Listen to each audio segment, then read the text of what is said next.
Welcome to Sacrilegious Discourse. I'm husband. And I'm wife. Together, we're reading the Bible for the very first time. We grew up without religion and wanted to know what all the fuss was about. Well, what have we learned so far? That God is a dick, and apparently some people believe in talking donkeys? We're not trying to pass ourselves off as experts. Nope, we're just reading the Bible for the first time and giving our first take reaction. If you'd like to join us in this venture, you might consider starting at episode 1. Otherwise, jump in wherever you like. All right, let's go read the Bible. Yeah, let's get to it.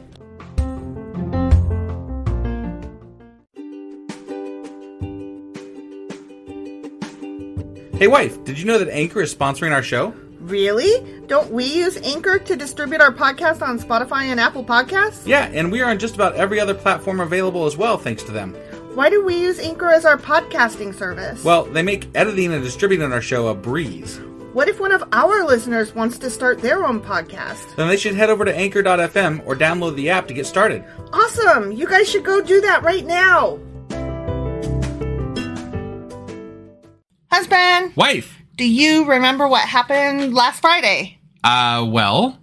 Jehu decided that he wanted to kill a lot of fuckers. He sure as fuck did. And then he killed a lot of fuckers. Oh my god, he killed so many people. Right? He was like, hey, all of you people that worship Baal, get up in here. Yeah. Let's have a party. And then I'm going to kill you, ass. And I'm going to say, hey, God wanted this done, so I did it. You know, like, what's up, man?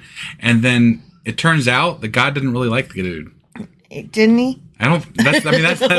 He was bad in God's eye, according to, the Bible. So he got rid of... he did God's work by killing a lot of people. And he then got rid of a lot of pagans. And then God was like, I don't really like this guy either, so... I know. I mean, thank you, but no. Right? Yeah. That was basically what happened last week, right? I mean, you can be a bad guy and do good things. Yeah. Just as well as you can be a good guy and do bad things. But that was some pretty bad shit. He murdered so many people. Right? Yeah, it was Lots ridiculous. of blood on his hands. Well, anyway, that was 2 Kings chapter 10. It sure as fuck was. And today we're getting into... 2 Kings chapter 11. All right, let's do this. Okie dokie. Okay, 2 Kings chapter 11. Okay. When Athaliah... Or Athaliah. I bet it's Athaliah. That sounds better. I like that better. Yeah, okay, let's go with that. When Athaliah, the mother of King Ahaziah of Judah, learned that her son was dead. Yeah, because Jehu killed every motherfucker on the planet? Right. Probably? Yeah. She began to destroy the rest of the royal family. Oh. Was it destroy, like, you know how if you write something that's like a sick burn on Twitter and they're like, whoa, boom, you destroyed them, or do they mean destroy, no, I like, think they murder? Destroyed in another, murder. In the murdery I mean, generally way. When we're in the Bible, it's murder. Right. So. But we use destroy so willy-nilly now. We do. I thought it was funny, like, in my head, she destroyed them. Yeah, sure. Yeah, okay. But Ahaziah's sister, hold on. Let's try this again. Jehosheba, okay. the daughter of King Jehoram, took Ahaziah's infant son Joash, too many J words, right? Yeah, and stole him away from among the rest of the king's children who were about to be killed. Oh, so she had a baby. One survives. One baby. I see. A little Moses type of baby. Was it in a wicker basket floating down the stream? I don't know. She put Joash and his nurse in a bedroom, and they hid him from Athaliah. Is that what we decided it was? Sure. Yeah. Let's just go with it. Athaliah. Okay. So the child was not murdered. So no, he wasn't in a basket. He was in a bedroom. Surely there's going to be a reason for this, right? This kid's going to turn into something important, or just we'll never hear about him again. Joash remained hidden in the temple of the Lord for 6 years. Holy shit. While Athaliah ruled over the land. Okay. So. All right. Apparently Athaliah is like on a rampage. She is just killing willy-nilly. And ruling and stuff. She's a king. Yeah. King. Or maybe it's. King are you sure it's a she? Was it a she for sure? She's a mom. Oh yeah, that's her right. son. No, I'm just a woman ruling just doesn't fit in my head with the Bible. That's I get it. That's why I was trying to double check. No, she's the mom. Okay. And she's like, "You kill my son, prepare to die." In the 7th year of Athaliah's reign, Jehoiada. Okay. I'm sorry. I know I killed that. Yeah, no, it's priest. Right. We're all used to it by now. Fuck off. Jehoiada the priest summoned the commanders, the Karaite mercenaries, and the palace guards to come to the temple of the Lord. I have no idea who those people are. Right. But she summoned them. We're going to find out probably. Let me first, yeah. Or he summoned them. Jehoiada the priest summoned these guys. Okay. Yep. He made a solemn pact with them and made them swear an oath of loyalty there in the Lord's temple. Then he showed them the king's son. Oh. Jehoiada told them, "This is what you must do. A third of you who are on duty on the Sabbath are to guard the royal palace itself. Another third of you are to stand guard at the Sur Gate." Sir Gate. Sir what? At the what gate? S-U-R, Sir Gate. Sir Gate. Not like, Sir. Right, not Sir, yeah. Sir Good Enough. And the final third must stand guard behind the palace guard. Okay. These three groups will all guard the palace, which is literally what I just fucking said. Right. Yeah. Okay? I mean, they like to repeat. So they do. They do. A thing. Yeah. The other two units who are off duty on the Sabbath must stand guard for the king at the Lord's temple. So then they're not off duty then. Right. Their day off is fucked. Right. That time totally when you're on call 24/7 the rest of your life. Sounds like corporate America. This is bullshit. I don't want to guard today. And my day off, I was going to go to the beach. Did you hear about all of that shit with the Amtrak workers? The railroad workers? They were on strike. But yeah, you know why they were on strike? They were not allowed to even call off, like, for a doctor's appointment. Oh, yeah. And they had zero idea the next time that they would have any day off, so they couldn't plan anything with their family. Wow. And then I was like, that sucks, but it sounds a lot like most jobs that you've had that aren't railroad work. Yeah, like that's retail. Generally mine. Yeah, that's retail. Like, now that being said, I kind of like my job. So no, you do like your job, but having said that, there's no given time when I can say, "Hey, let's plan this for a couple weeks from now." Right, because something might come up. And even if something doesn't come up, there's a meeting, even though it falls on your day off, even a vacation day, you'd still have to sign in. Not on vacation days. Really? Vacation days, I don't have to sign in. Really? Really. Well, I'm just saying. Call me Mr. Silly Pants. Form a bodyguard, he continues to these guys. Yeah, those people that, or their day off, they're forming a bodyguard. Around the king, and keep your weapons in hand. The king baby kid. Because the king can't fight for himself yet. Because he's only young. 7. Right, yeah. Kill anyone who tries to break through. Stay with the king wherever he goes. Now, let me ask you this. He's in hiding. A 7-year-old kid in hiding. Yeah. But he's got a phalanx of fucking warriors all around him. That well now. He's not in hiding anymore. But this might be them just taking action all at once. Like maybe they're like, okay, we're making a move now. We're doing something. And while we're doing it, you guys guard him? Yeah. Okay. Like maybe nobody knew until now. Like maybe this is like a thing that's happening right now. Or right then. I just think these people are dumb. So I just think they're probably not doing that. Okay. Well, I don't know. There's one way to find out, right? Yes, keep reading. This is me just giving you my live take, okay? No, I got it. So the commanders did everything as Jehoiada the priest ordered. The commanders took charge of the men reporting for duty that Sabbath, as well as those who were going off duty. They brought them all to Jehoiada the priest, and he supplied them with the spears and small shields, not big shields, small shields that had once belonged to King David and were stored in the temple of the Lord. Those are pretty old at this point, right? Damn, no wonder they're small.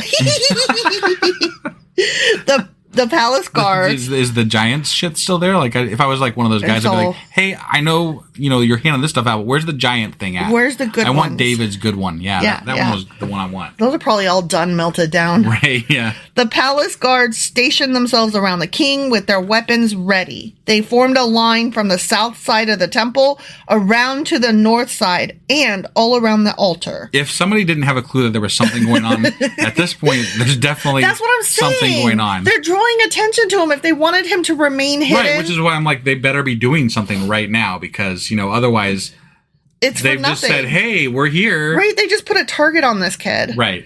Then Jehoiada brought out Joash, the king's son, and placed the crown on his head. Because that's important. That right there, that always makes a king official. Well, you see, like, you're not a king until that piece of metal goes on your head. And presented him with a copy of God's laws. They anointed him and proclaimed him king. Wait, they had copies of God's laws? Sure. Why not? Why were they always breaking them then?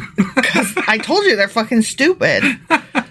They found the ark and they dug them out. Oh, okay. Maybe they were lost up until now. They're like, oh shit. It was in my closet this whole time, you know? we totally forgot. They anointed him and proclaimed him king, and everyone clapped their hands and shouted, "Long live the king!"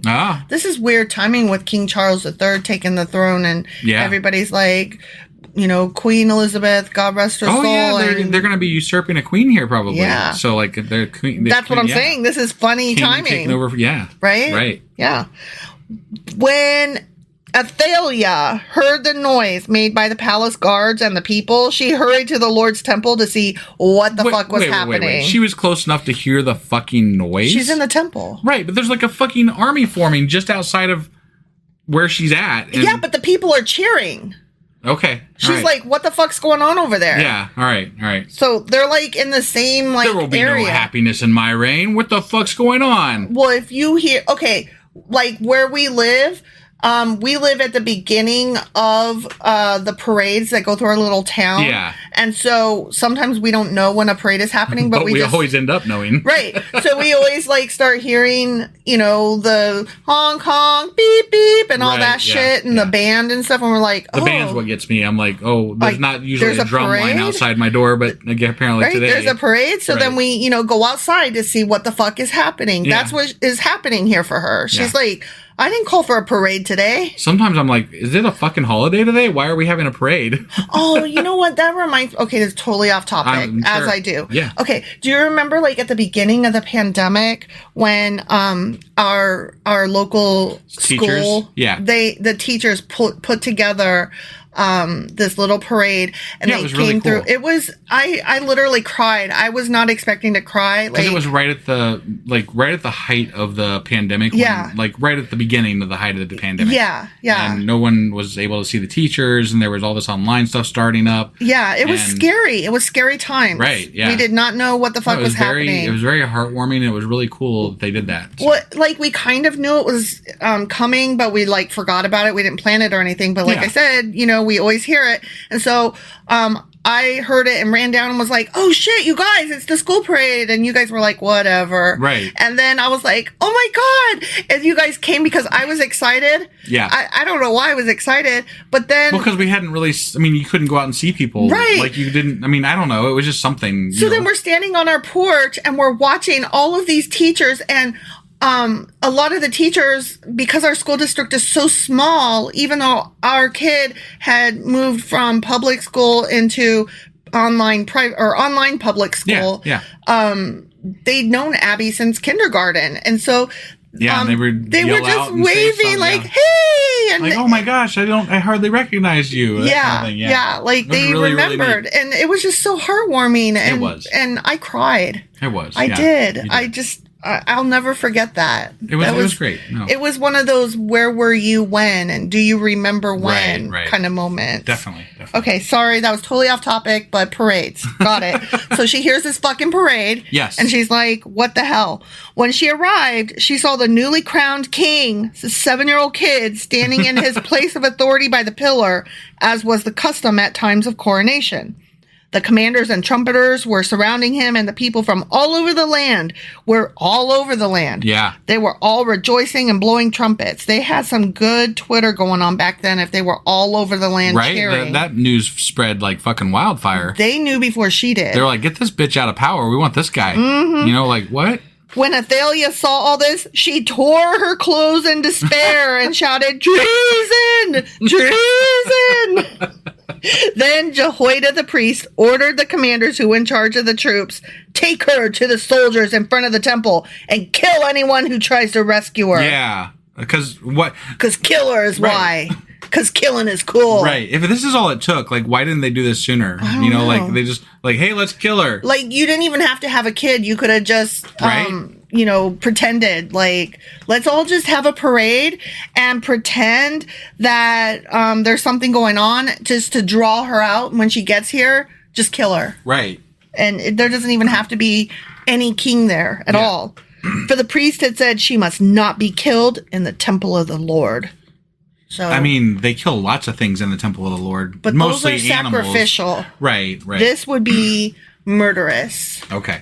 I guess that matters. You can only murder pagans in the temple. Technically, at some point back early on, they were like, never murder. But then it was shortly after that they started murdering people in God's name. And we're like, wait, is it never murder or just only murder when God says I have murder? A theory about that. Okay. You have to believe that the people that you're talking about are actually human beings.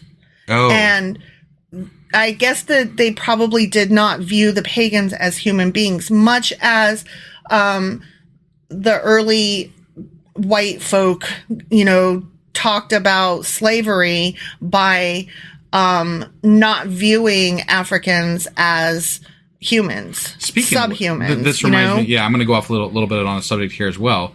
I was just listening to a podcast today. It was, I think, Reveal. Don't quote me on that, but they were talking about how slavery went into past the 14th Amendment. Like after the 14th Amendment was passed, they introduced, you know, the slavery was basically in the jailhouses. Yeah. So like, you know, they passed laws that still allowed slavery, but you had to be in jail in order to do it. And that's still on the books. Right. And this story is tracking down like the early roots of that and who was involved and who, you know, and they're tracing the roots back to different people. And it was a really, really neat story.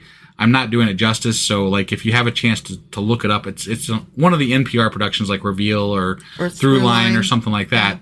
But it was really, really nice episode and it was really cool. So they're doing a whole series apparently on it. So anyway, that was that. No, I find that whole topic interesting. Like I remember shock and disgust when I learned that the police were originally formed as a way of capturing escaped slaves. Yeah, that is the roots of American police. As much as I dislike some social media these days, you know, as far as like how it breaks us all apart, it has also brought to light so many things that I would have never known about without it. Right. That, you know, there's the good and the bad, right? Like we all live in our own little bubbles of some type, right? Sure. And it's been nice in my lifetime to recognize that there are these other bubbles that I didn't know about and to learn about them and understand where people are coming from better. You know, like that's what I really enjoy about online communities and things like that. So yeah, toward that end, an argument that I've been seeing is that like on Black Twitter, you'll see a lot of people say, you know, we've been telling you this for ages, and it's not that I doubt that. I'm sure that they have been, but the problem is that before social media, I was not ever in a position to hear that they've been telling me this for ages. Yeah. And it's nice that I finally believe them. It's not that I didn't believe them that these things were happening. You just never even I never even knew. Right. So that's one way I'm so grateful for social media to bring this kind of stuff to light. And I wish that it didn't even have to be there in the first place. Well, obviously. Yeah. No, I mean, these stories are that they bring out are just terrible and it's hard for me to believe, but obviously I do believe them. You know, like when I say it's hard for me to believe, I'm just shocked. Like the stories are so appalling to me that I'm like, why is this not like front page news every fucking day? Right. I don't get it. Like this is insane. And well, we've talked about this before too, where when we say it's hard to believe, what we mean is it's hard to reconcile with the idea of America that we grew up with as children versus what we learn more and more and more as adults. I mean, it's why we're so... I think we talked a lot about that on our 50th episode podcast, where we kind of went into depth a little bit about why we're doing this and who we are and stuff like that. Right. But yeah, no, it's hard to reconcile versus what we grew up with and knew growing up. Right, so, right. Yeah, that sure. whole proud to be an American. Yeah, the Lee Greenwood version of America. Right. Right. Yep. Sorry, we really Way went off on topic. a tangent there. As we do. Right. So they seized her. The guards seized Athaliah. Yeah. And led her out to the gate where horses entered the palace grounds, and she was killed there. Okay. So they did thank kill God her. they made it to the fucking palace gates and killed her there. Yeah, that's so much better than the temple. You know what? I have no problem with that, honestly. But man, that was a quick usurping. Yeah. Like, they're like, form up. Dead. Right. She must not have been wielding much power, but she seemed like she was. She was killing a lot of people for like 6 or 7 years. Right. And then just out of nowhere, they're like, we're going to go kill her now. Right. They clearly didn't like her. I guess, yeah. Well, I mean, okay, if she was murderous, but had a lot of supporters because otherwise she was doing great things. Yeah. They would have let that shit slide. Right. But not only was she murderous, she was obviously not well loved. Right. So, I mean, if she was you can only be Meghan McCain so much before somebody's going to come for you. I guess she should have been more like Jehu, who just killed fucking everybody, across the board. Then Jehoiada made a covenant between the Lord and the king and the people that they would be the Lord's people. Well, I mean, it's about time. I know, they right? haven't been the Lord's people for like eons. Decades, centuries. Right, yeah. He also made a covenant between the king and the people. And all the people of the land went over to the temple of Baal and tore it down. Oh, wow. Well, I got to ask here, though. You can't really sign a contract until you're 18. This kid's like 7 years old. Okay, you're talking about American rules in 2022. I'm just saying. This is fucking BCE. You're making a 7-year-old basically sign a God contract, right? And what the fuck does he know? He doesn't even know, like, what's God, Okay, clearly this is his caretakers. I know. Doing this. Yeah. And they tore down Baal's temple. Right, badass. Which is... I guess. Yeah, for a second, I'm like, yeah, go team. And then I'm like, wait, I'm not really on your team, though. No, I don't give a... you all are just killing each other all the time because your religion's of your gods. not a lot better. Wow, you're all stupid. Right, but, I forget. I get excited, because we're reading the Bible. We're reading it from the winner's perspective, right? So, we're reading it from the side that wants us to cheer for this team. Right. So we're like, yay, oh, wait, no, I don't really give a fuck. Yeah, exactly, exactly. They demolished the altars and smashed the idols to pieces, and they killed Matan, the priest of Baal. Okay, there's a Q&A. Yeah, who the fuck is that guy? Matan, the priest of Baal. They mentioned him by name, so he must be somebody. In front of the altars. Okay, I'll be looking that dude up for Q&A Saturday. Definitely. Jehoiada, make sure you take a note this time. Yeah, fuck off. Jehoiada the priest stationed guards at the temple of the Lord. Then the commanders, the Karaite mercenaries, the palace guards, and all the people of the land escorted the king from the temple of the Lord. Period. Sorry. That sentence was weird. Okay. And the period was on the next line. Interesting. Yeah. Okay. So I was thinking it was still going and period. They went through the gate of the guards and into the palace, and the king took his seat on the royal throne. I wonder how big, how small he was in the seat. This little boy on this I'm big imagining old... Joffrey from I know, right? What was that show? The Game of Thrones? Game of Thrones. Yeah, sorry, it's been a while since we watched it. Jesus. Yeah, just real small kid there sitting on the throne. I know, and well, we've mentioned the show now, so just while we're here real quick, do you have any interest in watching the new one? Not particularly. It's a prequel, House of the Dragon or some shit. If I started watching it, I probably would watch it, but I don't have any direct interest in it, I guess. Have you heard any, usually you'll come home and be like, people at work are talking about it, we gotta watch it. I have not heard anybody talking about it. What was it? The lion... No, what was it? The Tiger King. Oh, God, everybody started talking about that. That's what I'm saying. That was at the beginning of the pandemic, and we were just looking for anything to watch. No, I know, but you came home and I was like, I'm not doing it. And you were like, but everybody's talking about it. And I was like, absolutely not. And then you were like, they're talking about it. And then I kept hearing everybody on all the podcasts I listened to were talking. I was like, God damn it, I guess we're watching the fucking Tiger King. Yeah, I know, right? So I was just curious. Forced into that one. That and The Mandalorian. Oh, same thing. I do not like that show. Yeah. No. Okay, look.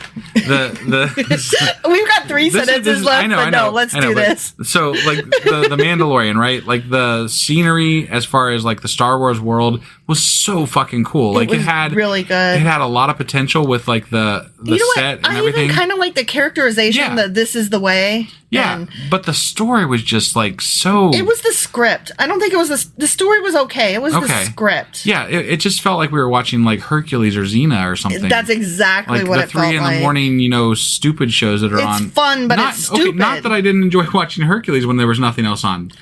But it's still fucking Hercules. When you're watching Hercules and Xena, and you know what? Let's not even talk about Hercules because Kevin Sorbo can totally eat my ass, okay? Yeah, totally. But, Lucy Lawless is the bomb, okay? Right. So let's forget Hercules and only talk about Xena. Yeah, okay, no more. We will never mention Hercules again. Ever again. Yeah. Okay? So Xena is the funnest and coolest show, right? Yeah. But even at the end of that, you're like, that was silly and fun. Right. That was silly and dumb, but fun. Yeah, but like Mandalorian tried to take itself more serious. That's the problem. I was like, you got to pick a lane. Yeah, you can't do that when you're not serious. So yeah. Just whatever. Get over yourselves, guys. Yeah. And while we're on the topic of Star Wars, I didn't love the what's his name? The one that came after that, Obi-Wan Kenobi show.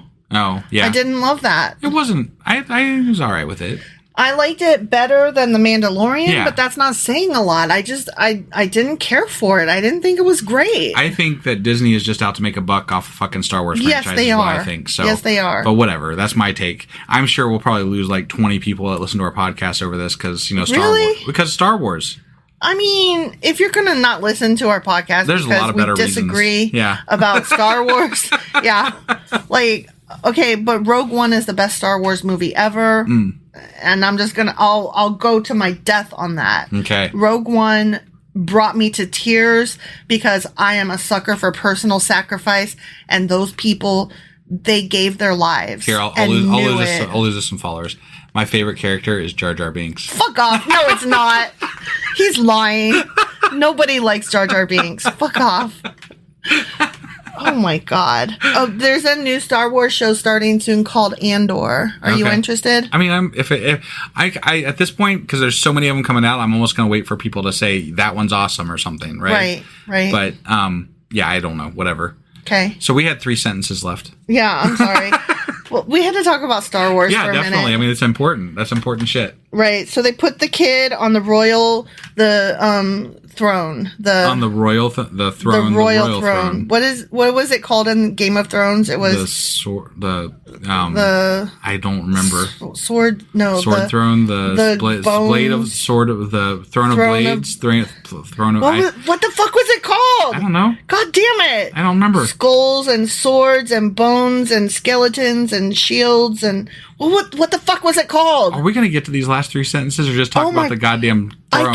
I need to know what that throne was called. Well, we'll look it up later and then we'll just come back and let people know. Okay. Well, tomorrow. They're yelling at us right now going, it's blah, blah, blah, idiot. God damn it. God damn, what's wrong with you? I know. Sorry. I'm not a real fan. Whatever.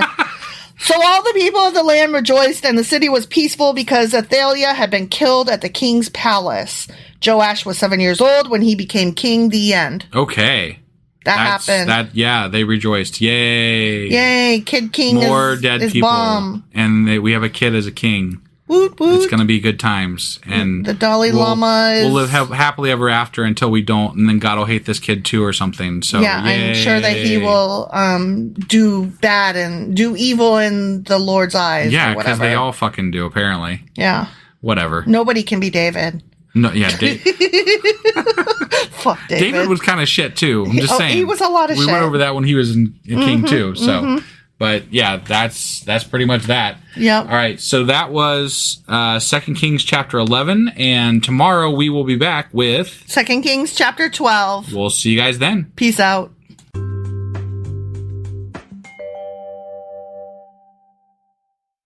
Husband! Wife! Do you remember what happened yesterday? I remember that we went off on a lot of tangents. We sure did. We talked about fucking everything. We talked about Star Wars and TV shows and Xena. Right? Yeah. But I think there was like a mom that got pissed off about something. Athaliah? Athaliah? Yeah. Okay. And she got mad. She killed a lot of people because she was like, fuck you. Because her son was killed. Right. So she took the throne. But then she was like killing royalty, and like one of the royal kids escaped, and they hid him in like a room for like 6 years. Okay, the royal kid was a baby. It was a baby. Yeah. Yeah. Baby. It was like a Moses age type of thing. Right. And he hid away in a room for like 6 years. And then when he was 7, they called all the king's men and all the king's horses. All the king's horses and all the king's men, and they put that kingdom back together again.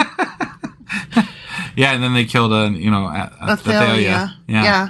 But they had to drag her out because they didn't want to kill her inside the palace. No, it wasn't. They killed her in the palace. I think they didn't want to kill her in the churchy place. Throne room, what do you call it? The altar. Fuck, I'm scared. What was it called? Failing here. I can't even remember what they called them. Palace grounds is where they killed her. Yeah. Oh, they didn't want to kill her in the temple of the Lord. Yeah, the temple. Why can't I think of the temple? The Jesus. temple. We've only said the temple so many times, like in this book, like it's used all the time. We're stupid. I mean, there's that. So.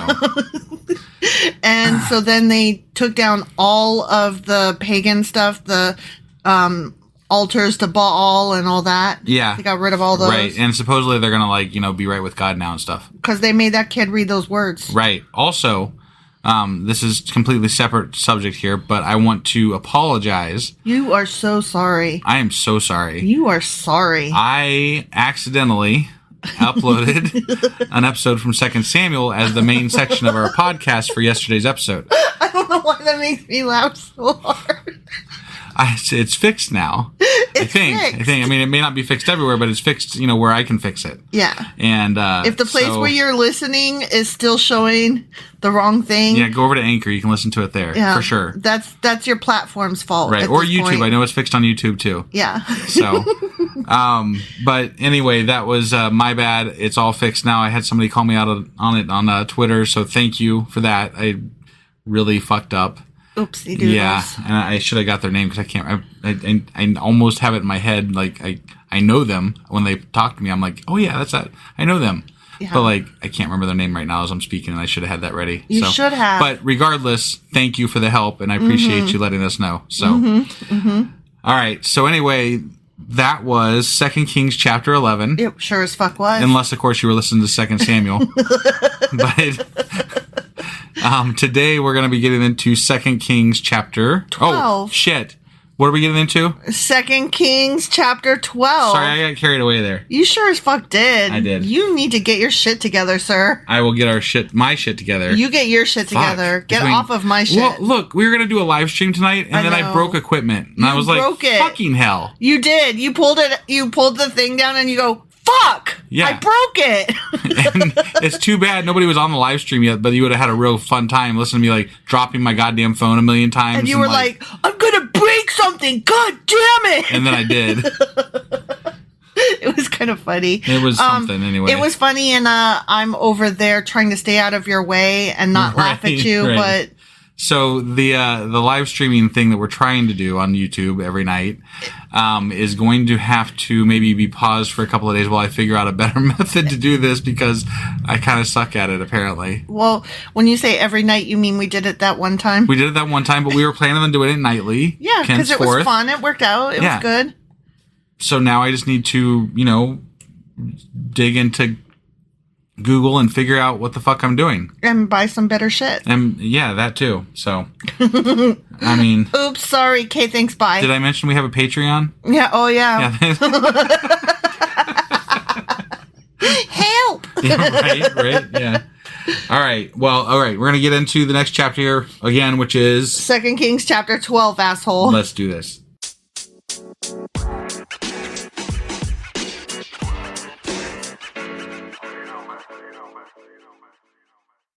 Okay, so before we get into our book, our chapter. Our chapter, yeah. The thing that we do. Right. That thing where we're reading the Bible. Yeah, yeah.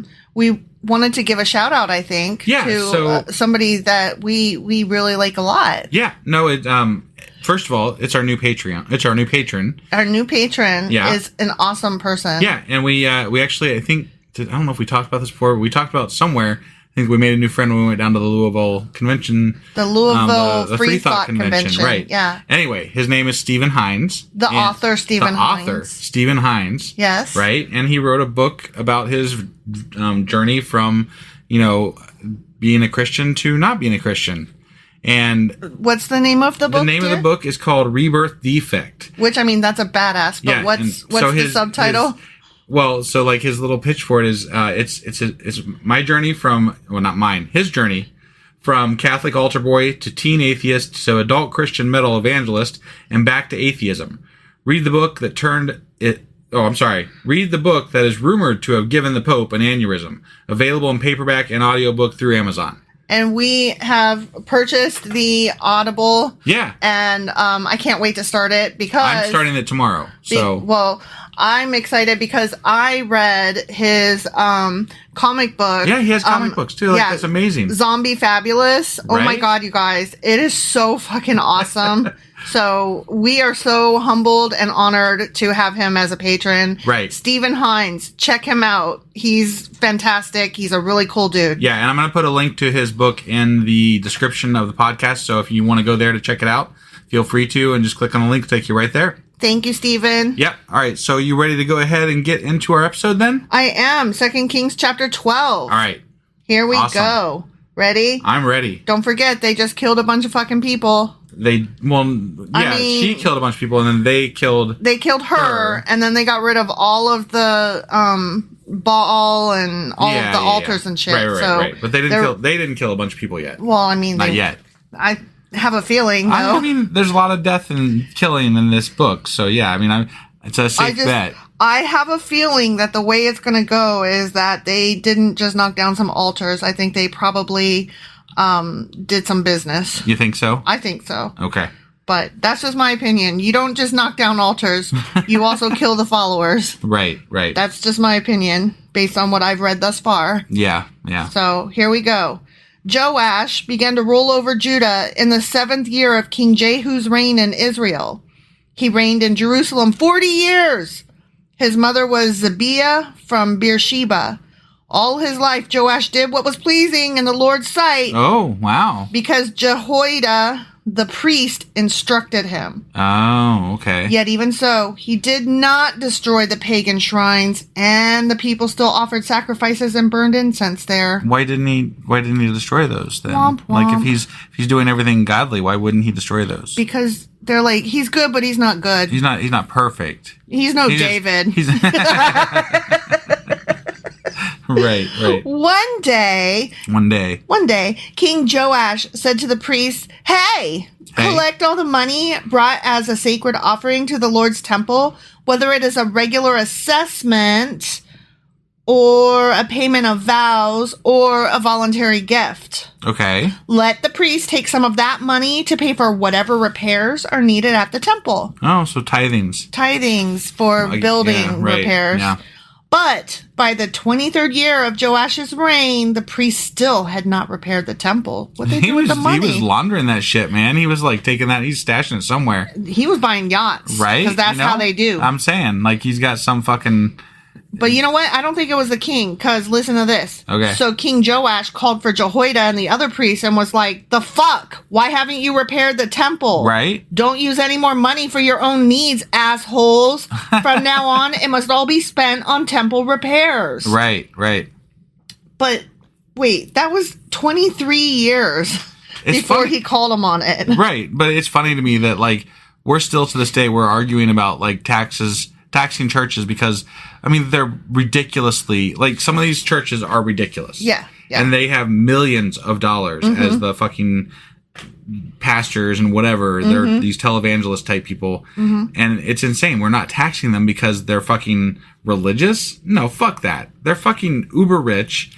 And they're getting away with it because they're a quote-unquote church. And they're fleecing their followers, robbing them, and they're grifters. And the funny thing is, it was happening back then in the fucking Old Testament. It was already happening. Yep. So, like, why would we believe it's any different? Jesus had problems with that. Like, we know when we get into the New Testament that Jesus is going to have issues with that. Right. And all the Christians today seem to have missed that part of Jesus' message. Yeah. Or didn't miss it so much as didn't give a fuck because they ain't real Christians. I love the Christian pastors that are actually really popular, but they try to act like they're like they wear blue jeans on the stage and they're like, but they're they're still rich, right? Like they there's this one guy, I can't remember what his name is. I think it's Greg Locke. Yeah.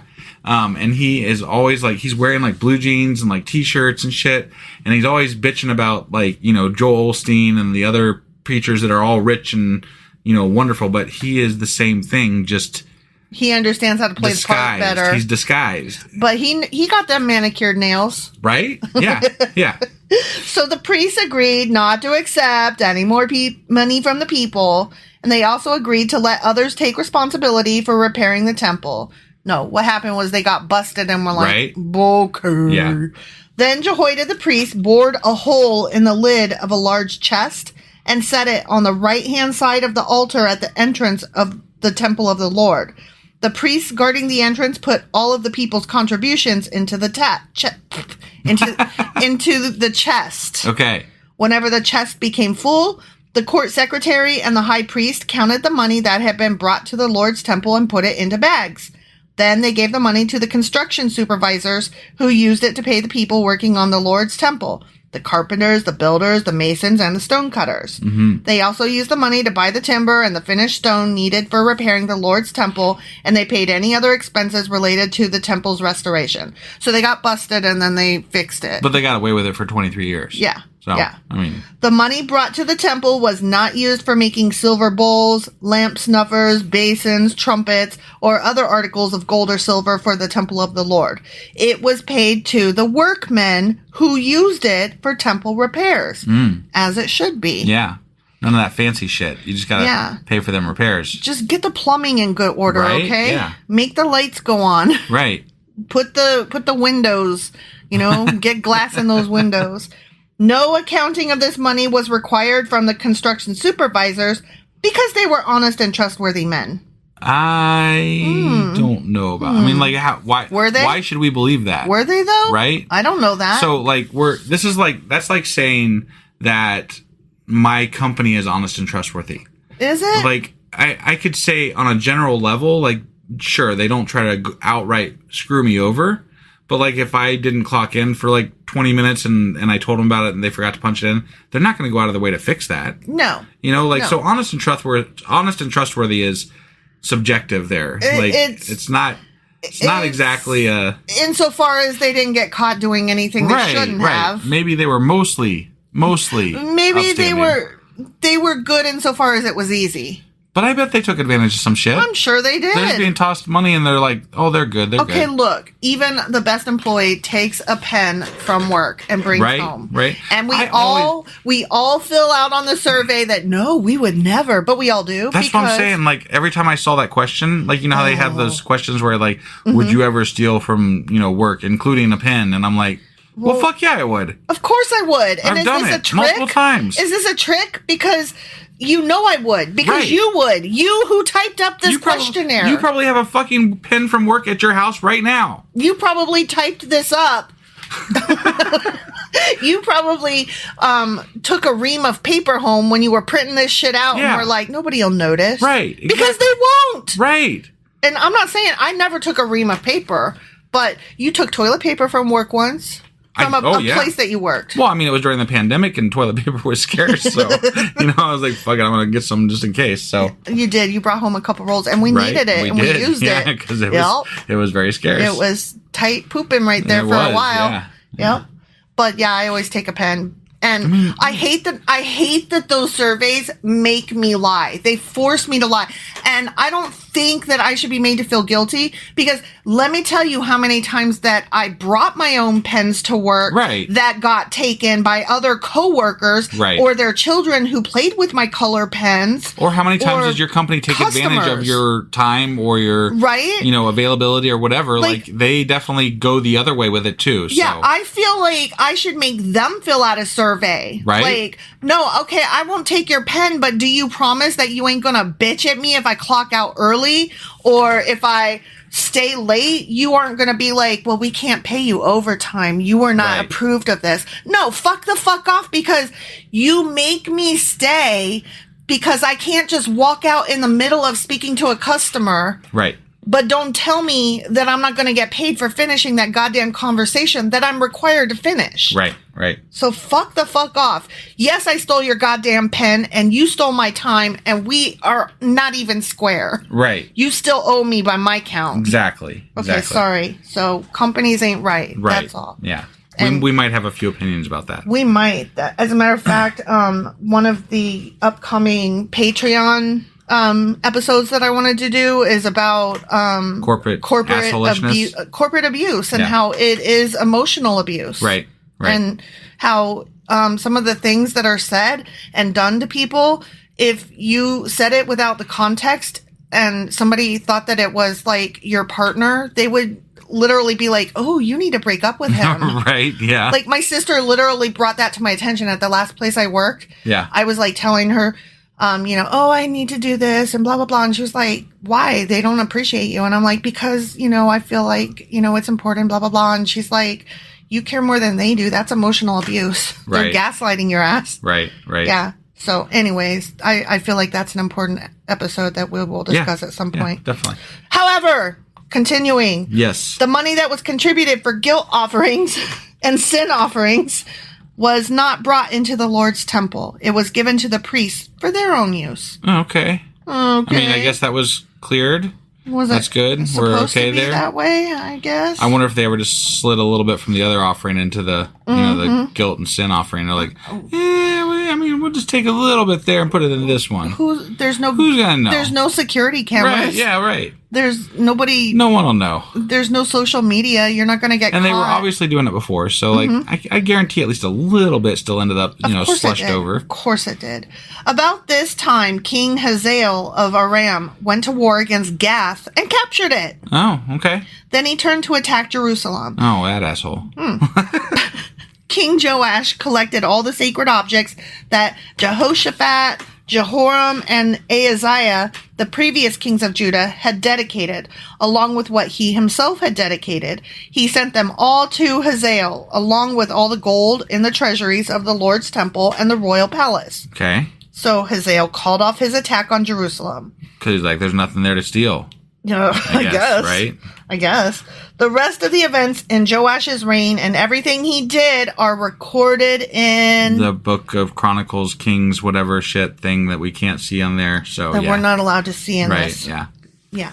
Joash's officers plotted against him and assassinated him at Beth Millo on the road to Silla. That didn't work out very well for him. I don't know what the road to Silla is. And why? Yeah.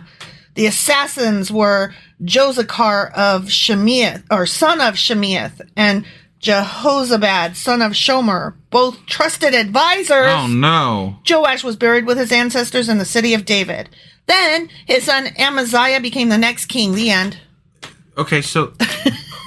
People were robbing, and then they stopped robbing, and then they robbed some more, and then... then a king died and was replaced by his son. The end. Right. I mean, there's got to be more. They always just throw these things out like that. And I'm like, there's got to be more to the story, right? Like, some king dies and his son gets anointed king.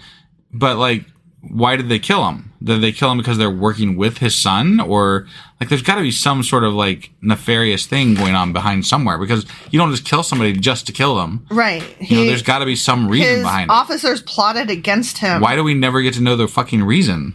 I don't know. They didn't like him. They leave that shit out. They didn't like him. They wanted more money for their yachts. Right. I guess. Right. Yeah. So. All right. I guess. Whatever. Well, that was 2 Kings chapter 12. And tomorrow we'll be going over 2 Kings chapter 13. All right. We'll see you then. Bye.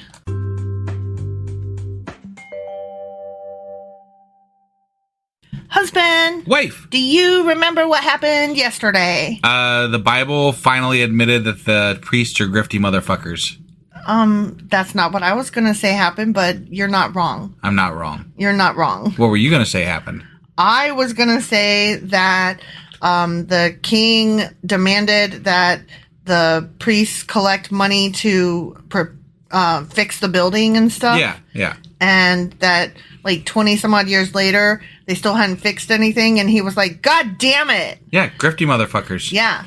And so then finally they started to fix stuff. And then A few years later, he was assassinated. The end. Yeah. That's pretty much the gist of it. And we couldn't figure out why, but now that we're putting it in these terms, I think it's because they wanted to be allowed to grift. I mean, it seems that might be possible. The whole chapter was about fix this shit and stop grifting. Do you remember how they said he was like good with God? Like this guy was good with God, right? Sort of. But then not really, kind of, sort of. Because maybe? He didn't get rid of the other altars to Baal. We can't make him be perfect, so he didn't do this thing. Yeah. And then he got assassinated. So we're done. Yeah. Okay. Yeah. So anyway, that was 2 Kings chapter 12. It was. And today we're getting into 2 Kings chapter 13. Let's do this. Okie dokie.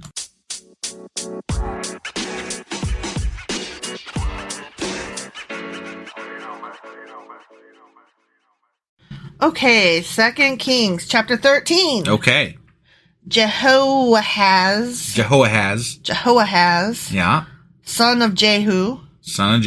Began to rule over Israel in the 23rd year of King Joash's reign in Judah. Okay. See, we're going back and forth between the two. Yeah, it's interesting. Okay? Yeah. That's what we've been doing. The whole book of Kings is. Right. It's a little bit confusing. It is. I stopped kind of paying attention to what country we're in. I know, right? And to what reign who is doing. I gotta admit, I'm kind of in the same boat. It's not easy to follow. Right. And the stories don't really... Like, I don't understand why they're saying this guy in Judah did this, and then in Israel, this guy did that, and then in Israel, this guy did this, and then in Judah, that, like... It just seems kind of pointless. Yeah. Right? Like, okay, so what?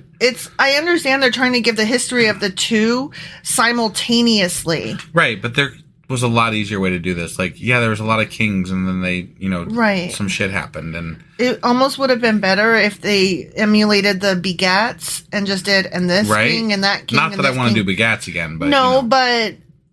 I don't know. They're just something similar to that, though, like in a better storytelling mode. But or give us all of the Judahs and then all of the Israel. Yeah, that might be a better way to do it. Or I don't know, maybe a side-by-side chart. Because I feel like that's what they're trying to do is give us a side-by-side chart. But because we're only reading a chapter per night, I don't know where we are in the chart anymore. Right. And I'm like, I don't care which country we're in. Judah, Israel, whatever. Right. Not to be rude, if it's important, they'll tell us, right? Well, not to be rude, but I don't really see much of a difference because it's all the same. And they're the same people that are just, like, at odds with each other currently. Right. And don't they kind of, like, wrap it back up together at some point? I think so. I mean, there certainly is an Israel now, so... Right.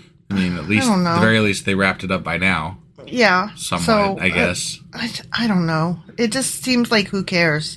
Right. Which, I mean, that's kind of where I'm at. Like, I'm just here for the stories, man. Yeah. Like, I don't really care if this event happened in Judah versus Israel. It just doesn't seem very relevant to, like, the whole religion aspect of this. Right. And so, again, I'm not trying to be rude. I just don't care. Right. No, I get you. I'm finding myself lacking, like, blah, blah, blah. Like, it's just, like, in one ear and out the other. Kind of like how when I used to read history a long time ago when I was in school and I just didn't really care. I mean, I like history, but this is not told in a way that I like. No, that's what I mean. So, this I don't know. This harkens back to my school days when it's like, try harder. You know? This is just like, memorize these kings in this order and... For no reason. And everything. And then, I think that's what it is. For no reason. Right. You know? There's no payoff. Right. Who cares? Okay. Anyways, this one king guy over here, he reigned in Samaria 17 years. Okay. This Jehoahaz guy. Yeah. Got it. Okay. I know haven't we talked about him before? Because I was like, Jehoahaz what? Yeah. Right? Yeah. I'm pretty sure we did. I thought... See, that's another thing. Like, all of their names start with J now. I literally cannot tell them apart. Like, I can't remember it is very who difficult. they are. That is for sure. Yeah. They went through, like, their S phase, and now they're in their J phase. I was just going to say, remember when we had, like, Saul versus Samuel? Right, and I'm like, wait, what? Yeah. Yeah, I just can't with these guys. Right. And Solomon. Right. Saul, Solomon, Samuel, like, I can't. Right. When they do that, like, that's one of the cardinal rules in fiction writing. I don't know if you're aware. Don't don't use the same letters. Yeah. Right. Don't use names that sound similar, because readers like me in particular have a very hard time differentiating them. Well, they really fucked up with Elijah and Elijah. Yeah. No kidding. I mean, nowadays, if you read a book and they have similar names, it's on purpose, right, because there's something to the fact that they have names that can be easily confused. Yep. And you know that it's the Chekhov's gun of fiction, you know? Got it. You know it going in. Right. But, okay, sorry, off topic because I'm bored. Yeah. But Jehoahaz, did what was evil in the Lord's sight. Oh, no. He followed the example of Jeroboam, son of Nebat. You know, I also am a little sick of that, because it doesn't seem to matter either. No. Like, it doesn't matter whether they're good or evil. They all die. They all get assassinated. And, right? They all aren't David. Yeah, and, like, God will team up with good or bad. It doesn't matter. It's like, willy-nilly. There's no rhyme or reason to, like, what they're doing. Cares? It's like, yeah. I mean, you tell me he's evil, it's like, I'll be the judge of that. What did he really do? You know? I mean, because you know what? You told me that this guy was good, and he didn't strike me as so good. So I guess that's another thing. Like, I have a hard time believing you. And either generally, way. the evil comes down to them worshiping, Baal or some other god. Right, You know, and it's exactly. like, well, I don't really give a fuck. So. Yeah, that doesn't hurt me. I don't care. So the good weren't that great, and the bad weren't that evil, except for when they killed a lot of people and raped and had slaves. Yeah. So, I don't know. Whatever. Anyway, he acted like Jeroboam. Continuing the sins that Jeroboam had led Israel to commit was the rest of that sentence. Got it. So the Lord was very angry with Israel. Not that. And he allowed... Is there going to be a famine? Probably. Or a drought? Or both? Probably. Okay. Lots of frogs or something. No, he hasn't done frogs frogs was with Moses. He just did it that one time. Yeah. He allowed King Hazael of Aram and his son Ben-Hadad to defeat them repeatedly. God damn it. Why would you need them to defeat you repeatedly? Wouldn't they just enslave you after the first time they defeat you? They kept going to war, and they kept losing. Okay. That's all. All right, but apparently not bad not bad enough to lose. No, they would just bad enough to pack it up and go home, and then put on their snowshoes. Or maybe they were like, the other side was like, let's finish them off another day. Yeah, let's just toy with them for a bit and see what happens. You know, the new season of Game of Thrones or whatever is on. You said that like the last episode. We got to get home to watch TV. Yeah, right. Oh, you're saying, okay. That's what I'm saying. I gotcha. Yeah. Then Jehoahaz prayed for the Lord's help, and the Lord heard his prayer. Oh. For he could see how severely the king of Aram was oppressing Israel. Right? Okay? Yeah, he could see that, because he sees everything. He could see that after the dude prayed. He sees everything. Yeah, after the dude prayed. Right. So the Lord provided someone to rescue the Israelites from the tyranny of the Arameans. Someone, huh? Someone. Okay. Then Israel lived in safety again as they had in former days. Yay. Wait, they're not going to, like, if someone rescues you, I would expect that to be a story. Like, I want to know who that someone is. Some guy. Just some guy. Some rando. Okay. You don't need to know. Don't worry about it. Yeah. It's none of your business. All right. Did he have a rock and a sling? Probably. Yeah, right. But they continued to sin, those fuckers. Right. Following the evil example of Jeroboam. Still, some more again. And he couldn't know that ahead of time? I guess not. He wasn't all-knowing. He didn't actually foresee that happening. Either that or he foresaw it but didn't care. Okay. I don't know. So, like, you're allowed to, like, be bad in God's eye, and then he'll pray one day and just be like, dude, I need some fucking help, man. And then he'll help you. And then you still and get then to you sin. Just go away again, and you're like, I'm gonna be bad again. Sorry, bye. Yay! Being bad is awesome. Right? Yeah. They also allowed the Asherah pole in Samaria to remain standing. Oh, damn! Womp womp. You know about those damn Asherah poles? Yeah, that's God's wife. He doesn't like. Apparently, they got a divorce. Yeah. Something. Finally, Jehoahaz's army was reduced to 50 charioteers, 10 chariots, and only 10,000 foot soldiers. I don't even...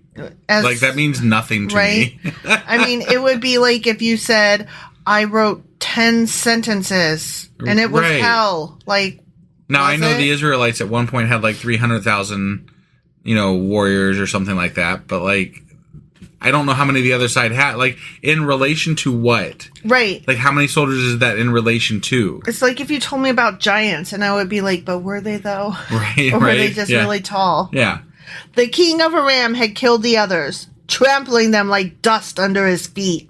The rest of the event, I always crush dust under my feet. Well, I mean, it's already crushed, so there's not much crushing left to do. What would you crush under your feet? I mean, probably I crush some ants occasionally. Do you crush them, though? Well, yeah, they have that exoskeleton, so I'm assuming that there's a little bit of a crunch. You crushed a fly last night. I did. Oh, that's gross.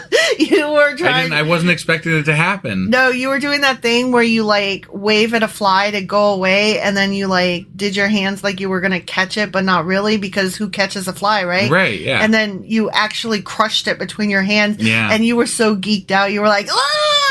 Yeah, no, it was gross. awesome. That was gross. It was gross and awesome at the same time. Then I knocked out a fly twice tonight. You did? Yeah. Which makes it sound like we have a lot of flies in our house, which at this moment we kind of do, and I don't like it. Where'd they all come from? I think it's, Is it like the end of summer? Like, is that what happens? It is, but it's still hot out, so I don't know. Yeah. Maybe they just have like a timing sense that they're supposed to be heading indoors. I don't recall having flies like this last year, though. I don't know. Or maybe I just block it out. Probably just block it out. Yeah. We don't have flies all the time, you guys, just so you know. No, we don't have, like, house of flies. Like, it's just, like, I don't know, the last week we've had some flies in here. Right. It ain't cool. Yeah. I'm so sorry. This is so boring that I just keep going off topic. I noticed. Okay. Yeah.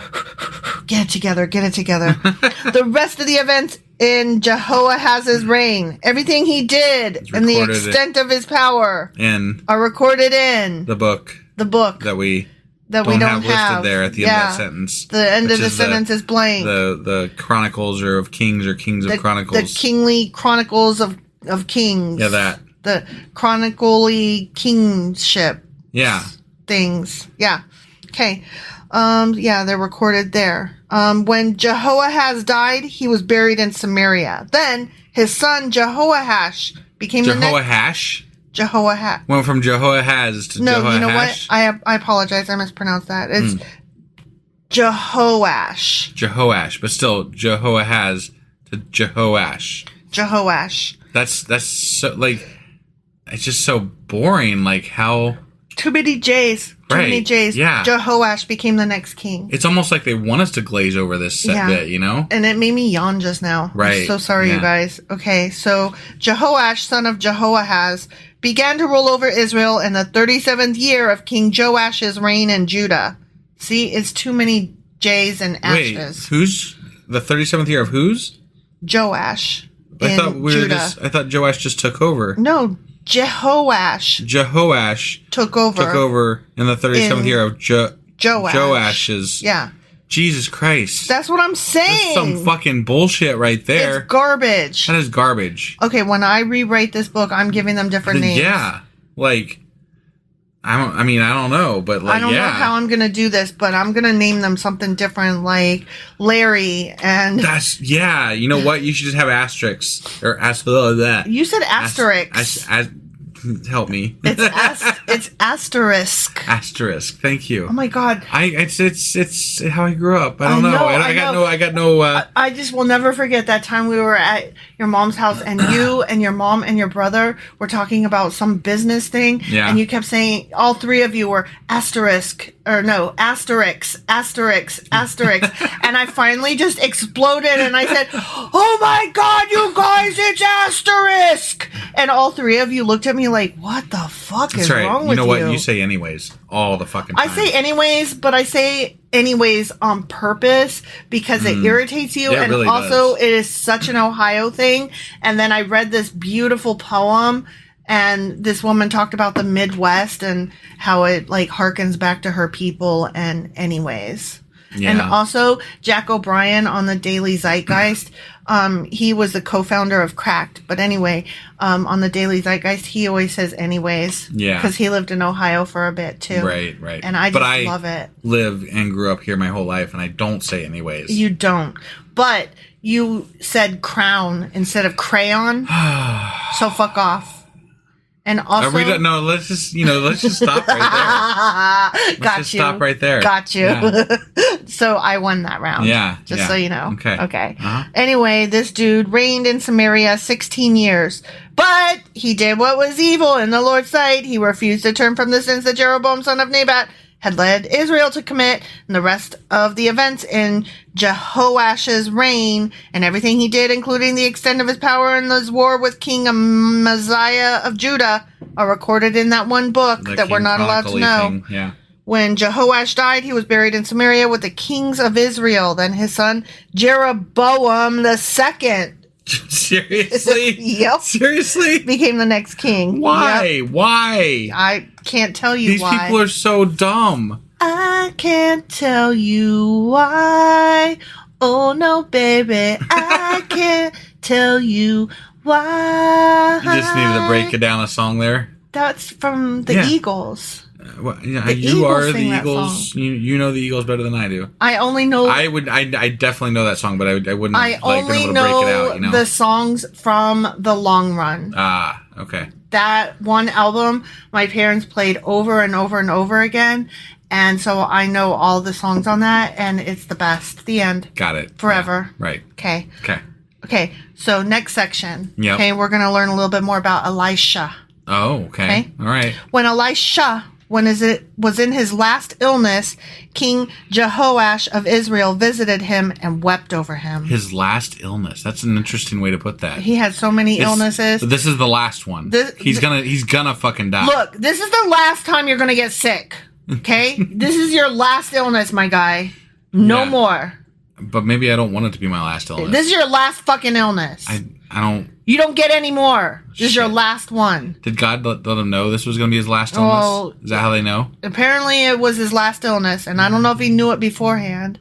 Okay? Yeah. My father, I see the chariots and charioteers of Israel, he cried. Elisha told him, get a grip. Just kidding. He didn't say get a grip. He said get a bow and some arrows. Yeah.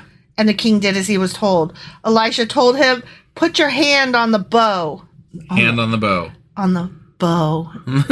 Are we being euphemistic here? I don't think so, but you know. So real bow, not real bow bow. like dick. Okay. I mean that. Put your hand on my dick. You're the only person that got from bow to dick there, but I guarantee you, somebody else was thinking it before you made that a thing just now. I guarantee you that somebody else thought, put your hand on my dick instead of put your hand on my bow. All right. Okay. Yeah. Okay. All right. I know that at least one other person, you guys help me out here. I know that one other person thought that. Okay. Okay, put your hand on my bow. Elijah laid his own hands on the king's hands. Then he commanded, open that eastern window, and he opened it. Yeah. Then he said, shoot! Shoot. So he shot an arrow. Okay. Elisha proclaimed, this is the Lord's arrow, an arrow of victory over a ram, for you will completely conquer the Arameans at Aphek. Boom. Is he gonna shoot the king with that one arrow and that's gonna be it? I don't fucking know. Okay. This is stupid. I mean, it is. I'm sorry. Right. Then he said, now pick up the other arrows and strike them against the ground. That seems stupid. Right. So the king picked them up and struck the ground 3 times. But the man of God was angry with him. You should have struck the ground 5 or 6 times, you dumbass, he exclaimed. Seriously? Then you would have beaten a ram until it was entirely destroyed. Oh my God. Now you will be victorious only 3 times. Oh my God. Then Elisha died and was buried. Could you imagine? It's like if I said, baby, tell me you love me. Okay, let's do this.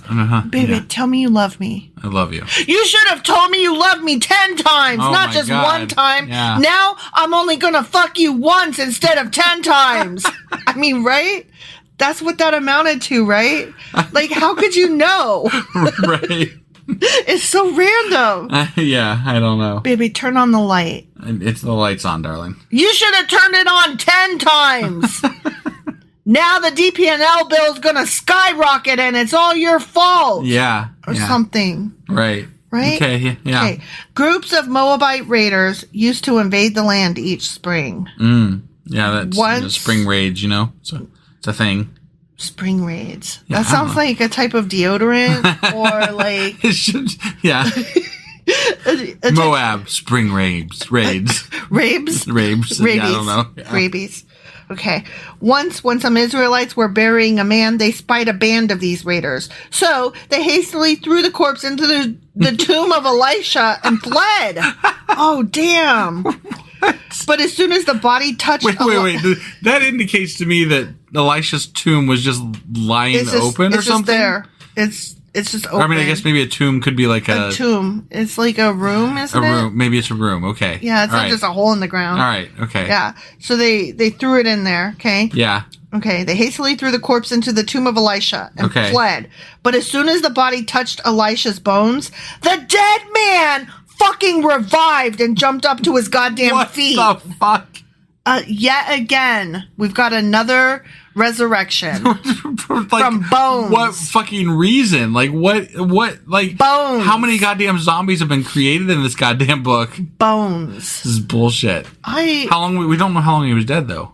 He was dead. Maybe it was only like 3 days, like Jesus, you know? Oh my gosh. No, they literally were like, "Oh shit, get rid of this body right quick." He had just died.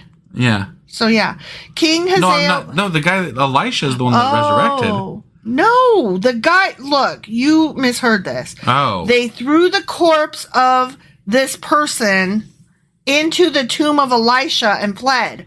But as soon as the body touched Elisha's bones, the dead man revived and jumped to his feet. Oh, wow. Yeah, okay. Just by touching Elisha's bones. Wow, that's some magic right there. That's magic bones, right? Magic bones. Yeah. I misunderstood that. Sorry. I know you did. It was my bad. It was dumb. Like, why would you think that this body of this rando would bring Elisha back to life? That's what I was wondering. I don't know. No. But still, magic bones is still ridiculous. No, Elisha had magic bones. Right. And he brought... That's what I'm saying. ...this rando back to life. Yeah, that's what I'm saying. So rando is They're alive magic now. fucking bones. They brought this dude back to life. Yeah. King Hazael of Aram had oppressed Israel during the entire reign of King Jehoahaz. But the Lord was gracious and merciful to the people of Israel. And they were not totally destroyed. Well, not totally. That's good, just kind of. Sort of. He pitied them because of his covenant with Abraham, Isaac, and Jacob. Oh, that's nice. He pitied them. He pitied them. Yeah. I hope they work their shit out. I always love it when people pity me. Don't you love it when people pity you? I feel bad for those dudes over there. I'm magic and have power. I wish they'd get their shit together. And to this day, he still has not completely destroyed them or banished them from his presence. I mean, that's actually true. To this day. To this day. King Hazael of Aram died, and his son Ben-Hadad became the next king. Yes. Then Jehoash, son of Jehoahaz, recaptured from Ben-Hadad, son of Hazael, the towns that had been taken from Jehoash's father, Jehoahaz. Fucking hell. Jehoash defeated Ben-Hadad on 3 occasions, and he recovered the Israelite towns. The end. That's great. That's great. When I go back through this and I make this a story that I can read, asterisks. I'm going to have to do like a search and find, replace, just so that I can understand what the fuck just happened. Yeah. And who all these fuckers are. I think that when we do our book, we should just like, I mean, unless it's names that we really need, but like in instances like this, you just... Larry and John and not John. John's too Bible-y. Yeah, right, you're right. What about Geraldo? Yeah, sure, Geraldo. And, why not? Donald Tucker. Tucker. There we go. We'll just replace all the names with like right wing assholes. Lindsay. Right? Yeah. Mitch. I love it. Yeah. This is perfect. So when we get to Second Kings, we got to remember, we'll just start right-wing assholes. Yeah. There we go. Oh, there's this one guy I listen to, Andrew Duffer, on YouTube, and he always calls Lindsey Graham Ladybug. And it makes me laugh so fucking much every time. He just calls them Ladybug. Yeah. It's cute. Yeah. Okay, sorry. Yeah, I mean, it is, off topic. Whatever. That was a lot of J's. That was so many J's, and you know what? I still don't care what happened that chapter, because except for the one guy coming back to life, it was just a bunch of like another king died, more fighting happened. Right. And Judah and Israel are still split, and they're at war with each other on and off. Again, war. God is still like, whatevs. Yeah. I mean, right? Good, bad, meh. Whatever. Meh. Yeah. This whole chapter was just meh. I pity them, so, you know, whatever. Pity the fool. And on that note. Yeah, let's get on out of here. So that was 2 Kings chapter 13. Yep. And tomorrow we'll be back with 2 Kings chapter 14. We'll see you guys then. Boy.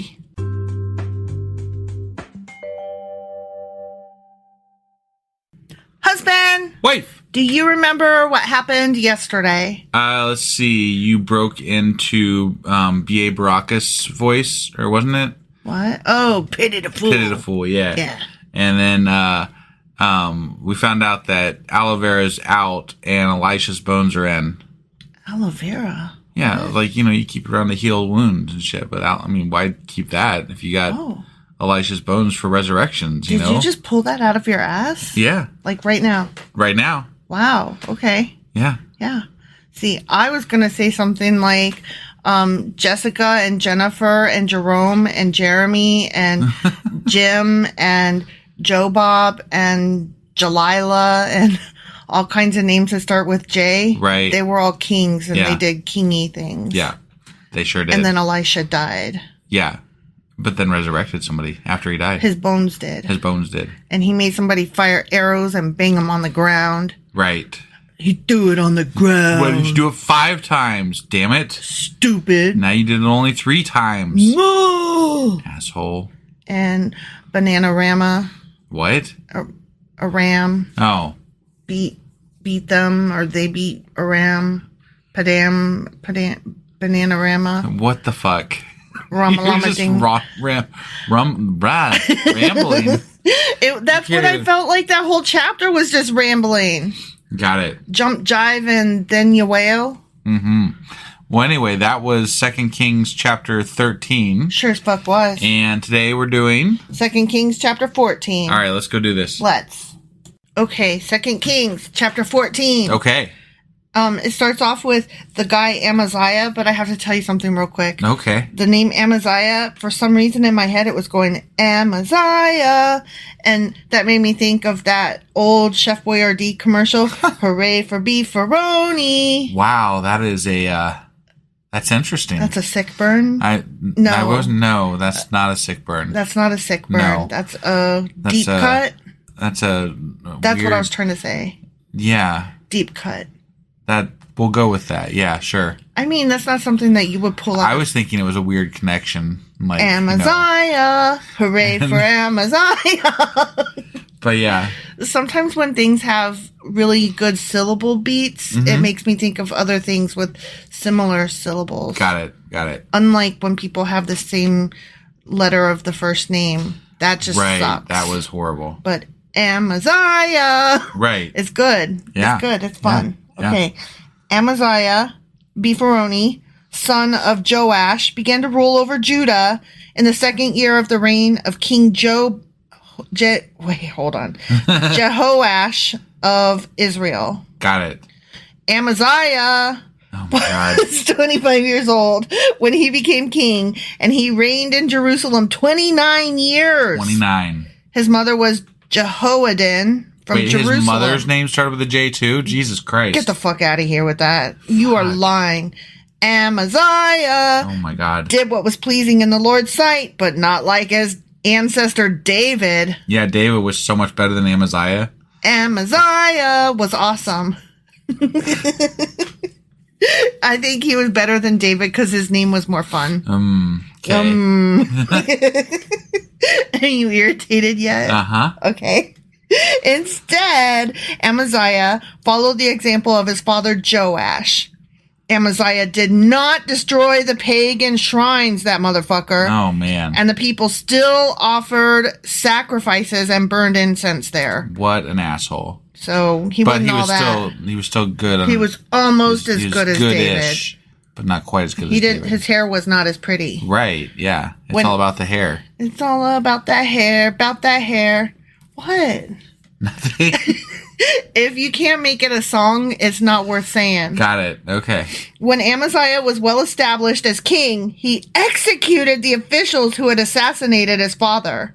Fair. Okay. Fair. Because remember, so I guess either they were working for him and he was like covering up his tracks, or they weren't working for him and he was like, fuck you. Fuck you for killing my dad, even though it made me be either a king. way, they never did really explain why he assassinated them. No. Or why they assassinated them. It's like he ruled for all these years and they were like, cool, cool, cool. And then they were like, okay, but no, we're done with you now. Right. Yeah, out of the blue. Yeah. However, he did not kill the children of the assassins. Well, that's awfully nice of him. I love it when people don't kill children. Yeah, that was really great. For he obeyed the command of the Lord as written by Moses in the book of the law. Can you imagine if law was like it was back in biblical times, and like if something happened to your dad, you got punished for it, right? Died. Essentially. But he followed the law that said parents must not be put to death for the sins of their children, nor children for the sins of their parents, even though God does it all the fucking time. Right? Yeah. Those deserving to die must be put to death for their own fucking crimes. I mean, that's what that's what I would think, yeah. Right? Did you know that in Alabama right now, they're talking about ways to kill prisoners? They've been arguing apparently over whether this new cocktail of nitrous something or other is humane. Right. And they decided, no, I guess not. So instead they're just continuing on with their lethal injection, one of which took 3 hours to kill somebody. And one of the doctors on site is reported as having said that the people administering it were incompetent to the point of danger. Wow. And he was saying that about people whose job was literally to kill somebody. Right. Right, yeah. The good stuff, those Christian people that like to murder people. Well, I mean, yeah. Prisoners. I don't know that has anything to do with Christianity, but... Well, it's the Christians that are for it. Generally speaking, not always, but I mean, the act itself is a job that somebody's doing. Now, should you want that job? I wouldn't think I would want that job. I don't want that job. It is somebody's job, not a Christian thing. But so it's kind of unfair to lay that on Christianity. Okay, hold on. The job itself, yes, can be done by whoever is in that position. But the notion of killing prisoners, that is led and pushed by Christians. And again, generally. But it is not a Christian cause, so to speak, but it is. But the Christians are for it. It is generally on that side of things. The Christians are for it.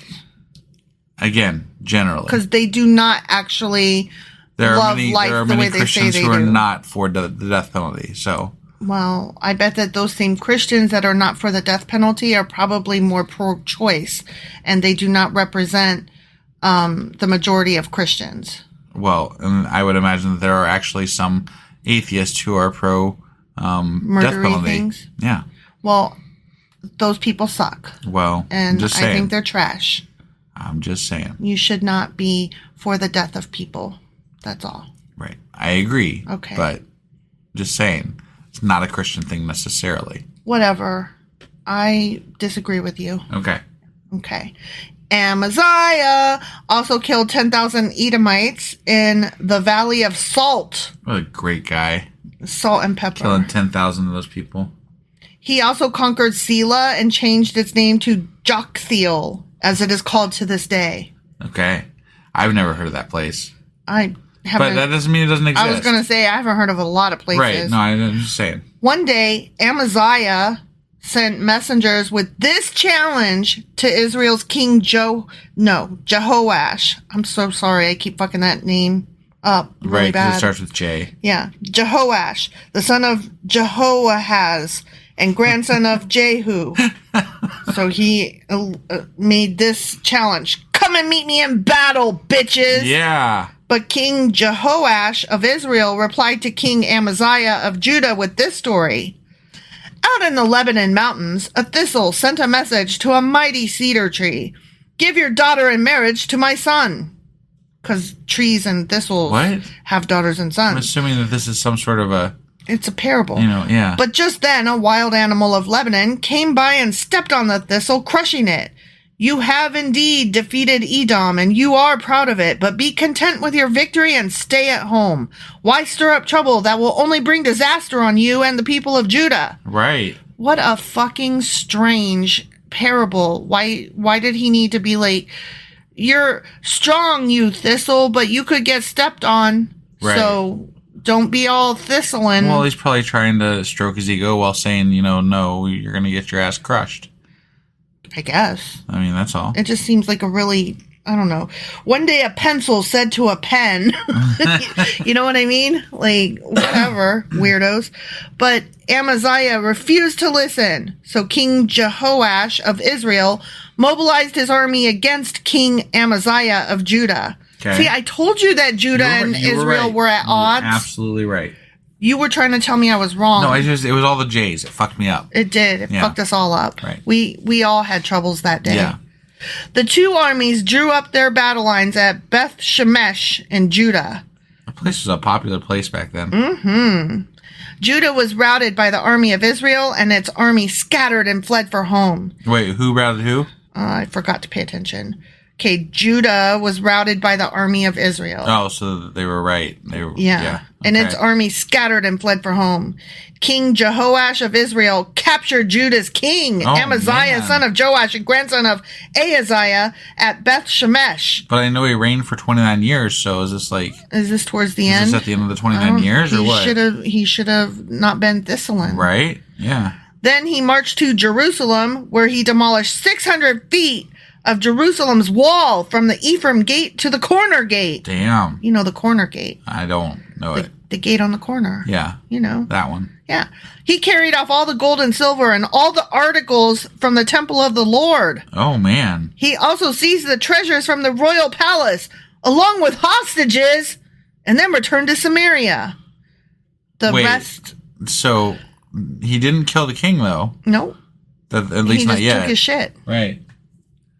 The rest of the events in Jehoash's reign and everything he did, including the extent of his power and his war with King Amaziah of Judah, are recorded in the Book of Chronicles of Kings Chronicles. The Kingly Chronicles of Kingness and Kingships. Right. When Jehoash died, he was buried in Samaria with the kings of Israel, and his son Jeroboam II became the next king. Fuck all you Jays. King Amaziah of Judah lived for 15 years after the death of King Jehoash of Israel. The rest of the events in Amaziah's reign are recorded in that same fucking book. Yep. There was a conspiracy against Amaziah's life in Jerusalem, and he fled to Lachish. Okay. Lachish. Got it. But his enemies sent assassins after him, and they killed him there. Man, his dad got killed by assassins, and he got killed by assassins. Yeah, that's some bullshit. They ruled pretty long for having got assassinated, right? Though. Yeah, both of them. They brought his body back to Jerusalem on a horse, and he was buried with his ancestors in the city of David. All the people of Judah had crowned Amaziah's 16-year-old son, Uzziah, as king in place of his father, Amaziah. Oh, my God. After his father's death, Uzziah rebuilt the town of Elath and restored it to Judah. I don't quite understand why the one dude captured him and then let him go. Like, you're at war. Why would you just not finish him off? I don't know. It's almost like they were kind of like play war. It's kind of like they're checking the box the way we're reading the Bible. I guess, yeah. And then okay, whatever. And then I killed you, and then you killed us. And blah, blah, blah. Yeah. Jeroboam II, the son of Jehoash, began to rule over Israel in the 15th year of King Amaziah's reign in Judah. Mm-hmm. He reigned in Samaria 41 years. Damn. That's a long-ass time. Long time.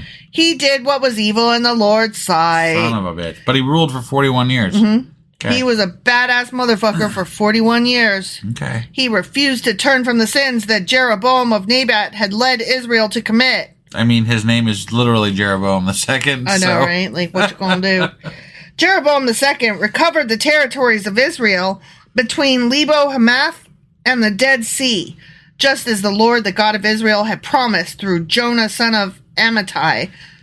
Wait, so he's fulfilling the Lord's promise, but he did evil in the Lord's sight. In the Lord's sight. Yeah. So, like, this is like shit. I'm just not understanding. No. like what this is exactly. Like, he was good, but he was bad. He was bad, but he was good. And they're bad, but they're still doing God's work sometimes, sort of. In a way. Kind of. Today? Maybe? Then? I don't know. For a minute. I don't really understand this shit. This is dumb. I mean, I can't get into this. It's just a lot of like kings and they're bad or they're good or they're kind of good or they're bad, but not as good as David. And not as bad as Jeroboam. Yeah, not as bad as Jeroboam. But Jeroboam II, he reigned for 40 years and he was pretty bad. Right. So, I mean, there's that. Right. For the Lord saw the bitter suffering of everyone in Israel, and there was no one in Israel, slave or free, to help them. What do you mean? They were so bad, and there was nobody to help them not be bad. Right. What? I mean, there is God. There's themselves. Right. But I mean, like, hypothetically, God could fix all of this. Right. He could. So, but he won't. The God, as it is in the Bible, I should say. I don't. Yeah. Oh, right. In canon. Yeah, in canon, yeah. God could fix all this. And because the Lord had not said he would blot out the name of Israel completely, he used Jeroboam II, the son of Jehoash, to save them. Oh. So he's like, I got nobody else, and you all suck. He's but like, since I got nobody else, I said I wouldn't squash you, and you're about to squash, so I guess I better unsquash you. Right. I got no better picks, so it is what it is, guys. Oh, my team sucks. The rest of the events in the reign of Jeroboam II and everything he did, including the extent of his power, his wars, and how he recovered for Israel, both Damascus and Hamath, which had belonged to Judah, are recorded in the Kings Chronicles or the Chronicles of Kings. Yeah. But he recovered them from Judah, which hypothetically, God's both on Judah and Israel. Like they're both on. I know. It's so fucking confusing. I can't with this. And like, I don't know whose team I'm supposed to be on, and it's all stupid. They're really all bad. It really is. Like this, I almost can't wait to read the Isaac Asimov version of Kings. I know. 2, Kings 2? Second Kings. Sorry, yeah. No, that was. You were trumping. It's late. It was late, and you were trumping. Yeah. And speaking of Trump, we saw a cloud in the sky tonight. Tell the people what it looked like. I said, look, it's Trump's penis. Because it did look like a penis, an erect penis, but it was like this teeny tiny mushroomy penis. Yeah, it was like how, what's her name? Stormy Daniels. Stormy Daniels described it, yeah. Yeah. It literally looked like it could have been Trump's penis up there in the sky. It did. It really did. It was very fun. Yeah, I mean... we were like, hey, look at that. As far as clouds go, that one was up there. Yeah. Look at that. Look at that. It was up there. It was up there. Yeah. Look at that Trump peen. It was pretty cool. Right. Good stuff. Insofar as penises can be cool. Cloud penises, especially. Cloud penises. Yeah. Right.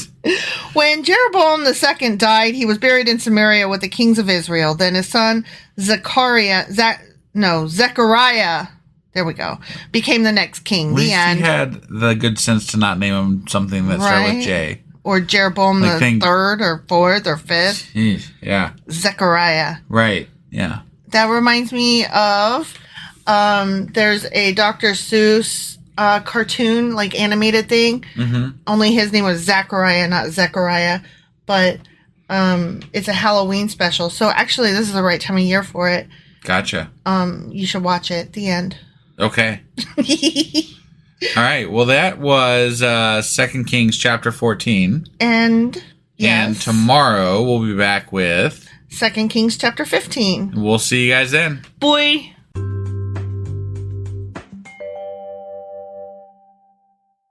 Husband. Wife. Do you remember what happened yesterday? No. I mean, right? Because it was a lot of fucking kings, and like I just couldn't even hardly. I mean, it was boring as fuck. Hooray for Amaziah! That's the only thing I remember. Right. There was that. And at least his fucking name doesn't start with J. I'm gonna call him Beefaroni when I write this book thing. I mean, okay, all right, yeah. With an asterisk. Yeah. Yeah. Beefaroni. Okay. All these guys are gonna have weird. So anyway, funny names. I mean, that was pretty much it, right? Though there was a bunch of fucking kings and kings be kinging. And then kingin'. kings died, and then they died some more, and then and then there were more kings. Yeah. And some of them were good, but not quite, and then some of them were bad, but bad. Yeah. And that's the gist of it, God right? was like, "Oh, my team is losing." Right. Yeah. Okay. So that was 2 Kings chapter 14. It was. And today is 2 Kings chapter 15. Well, let's hop on into this. Okie dokie.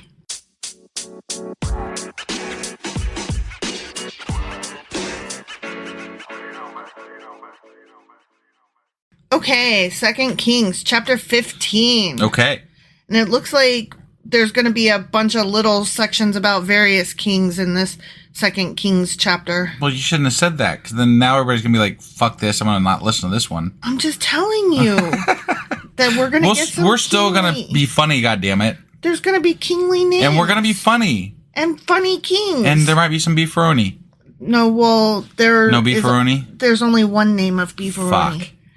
Uzziah, son of Amaziah, beefaroni, began to rule over Judah in the 27th year of the reign of King Jeroboam II of Israel. Yeah, I got to make sure you keep that, you know, in your head. The second Jeroboam. In your head. In your head. If you guys could see how many times I drop my head in shame during a podcast. It's true. It's true. If we ever do video, y'all will just be like, oh, poor husband. He's so put upon. Because I always break out in song. Every or single something. thing. Or you start saying, you know, what's the king, Amaziah. Yeah, that song. It's a jingle. Yeah, but you start saying it like, you know, you say something ridiculous. Yeah. You know? And then I'm like, oh my God. It's true. Yeah. That's all. Well, that's all I got. I have to enjoy my life, okay? I mean, there is that, yeah. And it's the only right one now, it's the only one we got. Yeah. Yeah. Right now, this is the one I have. Yeah. And so I'm just trying to have fun. And everything is more fun when it's a musical. And so if you can't keep up, we tried musicals before, though. No, my way of doing musicals is other people's songs that already exist. Oh, okay. Yeah. All right. Yeah. Not making shit up. Got it. And singing the Bible. Okay. That's just trash. Right. Okay, so this guy, Uzziah guy, son of Amaziah. He was 16 years old when he became king, and he reigned in Jerusalem 52 years. Dang, he stayed king for a long time. Yeah, that's a long time to... That's like one of the longest reigns I've heard. Yeah. So. I don't... Could you be a king for 50 years? I mean, it's free food and lodging, right? I guess. I mean, sure, yeah. So his mother was some flower-sounding name? Jechaliah. It sounds like a flower, right? I was thinking Jekyll and Hyde, but, you know. I was thinking like Delilah. Jechaliah from Jerusalem. He did what was pleasing in the Lord's sight, just as his father Amaziah had done. Well, that's good. But he didn't take down the fucking statues, did he? He did not destroy the pagan shrines. Man. And the people still offered sacrifices and burned incense there. I get the impression they must not have seen these things as very evil. No, they didn't. You know, like if multiple kings didn't take them down, there's not like a big rush to do so, it doesn't seem. Yeah, And there must not have been a lot of people saying, hey, let's take them down. There probably was more people saying, no, leave them up. Either leave them up or who fucking cares? Right? Yeah. Is my guess. Yeah. The Lord struck the king with leprosy, which lasted until the day he died. Because he didn't take down the statues? I guess. But other kings did that and he didn't strike them with leprosy, so what the fuck? I think that maybe this guy just had leprosy and they're like, 'cause of God is why. Right. No, I mean, obviously. Yeah. Yeah. He lived in isolation in a separate house as a king. The king's son Jotham was put in charge of the royal palace, and he governed the people of the land. So the leprosy king was more like a figurehead and not actually king. He was more like Elizabeth II. Yeah. The rest of the events in Uzziah's reign and everything he did are recorded in the King Chronicles of Kings, the chronically Kingly shit. Chronicle Kings. Yeah, that. Of book. Yep. Kings.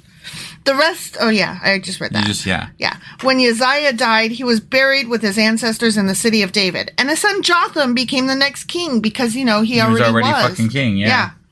Zechariah, son of Jeroboam II. Oh, we're going back to that. Okay, yeah. We're back to Israel now. Right, I got it. I bet this guy was evil, though. Probably. Began to rule over Israel in the 38th year of King Uzziah's reign in Judah. Yeah. He reigned in Samaria 6 months. Oh, shit. I'm sorry. Damn. I did not see that coming, and it made me kind of gasp laugh. Right? Yeah, 6 months. Oh, 6 months. That's rough. Zechariah did, like, why did they even bother mentioning his name? Right, He barely had his new robes measured out. Right? Yeah. Zechariah did what was evil. You were right. I mean, but, like, he didn't... He must have done, like, I don't know, whatever. He did what was evil in the Lord's sight, as his ancestors had done. I get the impression, like, it seems like, and I'm possibly wrong here, but I think that most of David's descendants do good, so Judah, and most of, the others in Israel, they're the ones that are being bad mostly. Yeah. Mostly. Maybe I'm wrong Joseph to some degree, tribes. but yeah. Yeah, it seems like the Judah tribes, they're the ones winning out here as far as who's quote-unquote good versus evil. Right. So. Interesting. Yeah. He refused to turn from the sins that Jeroboam, son of Nebat, had led Israel to commit way back when. Yeah. Then Shallum, son of Jabesh, conspired against Zechariah, assassinated him in public, and became the next king. Damn, he did it in public. In He's public. like, and now I'm your fucking king, assholes. Bow, bitches. Right now.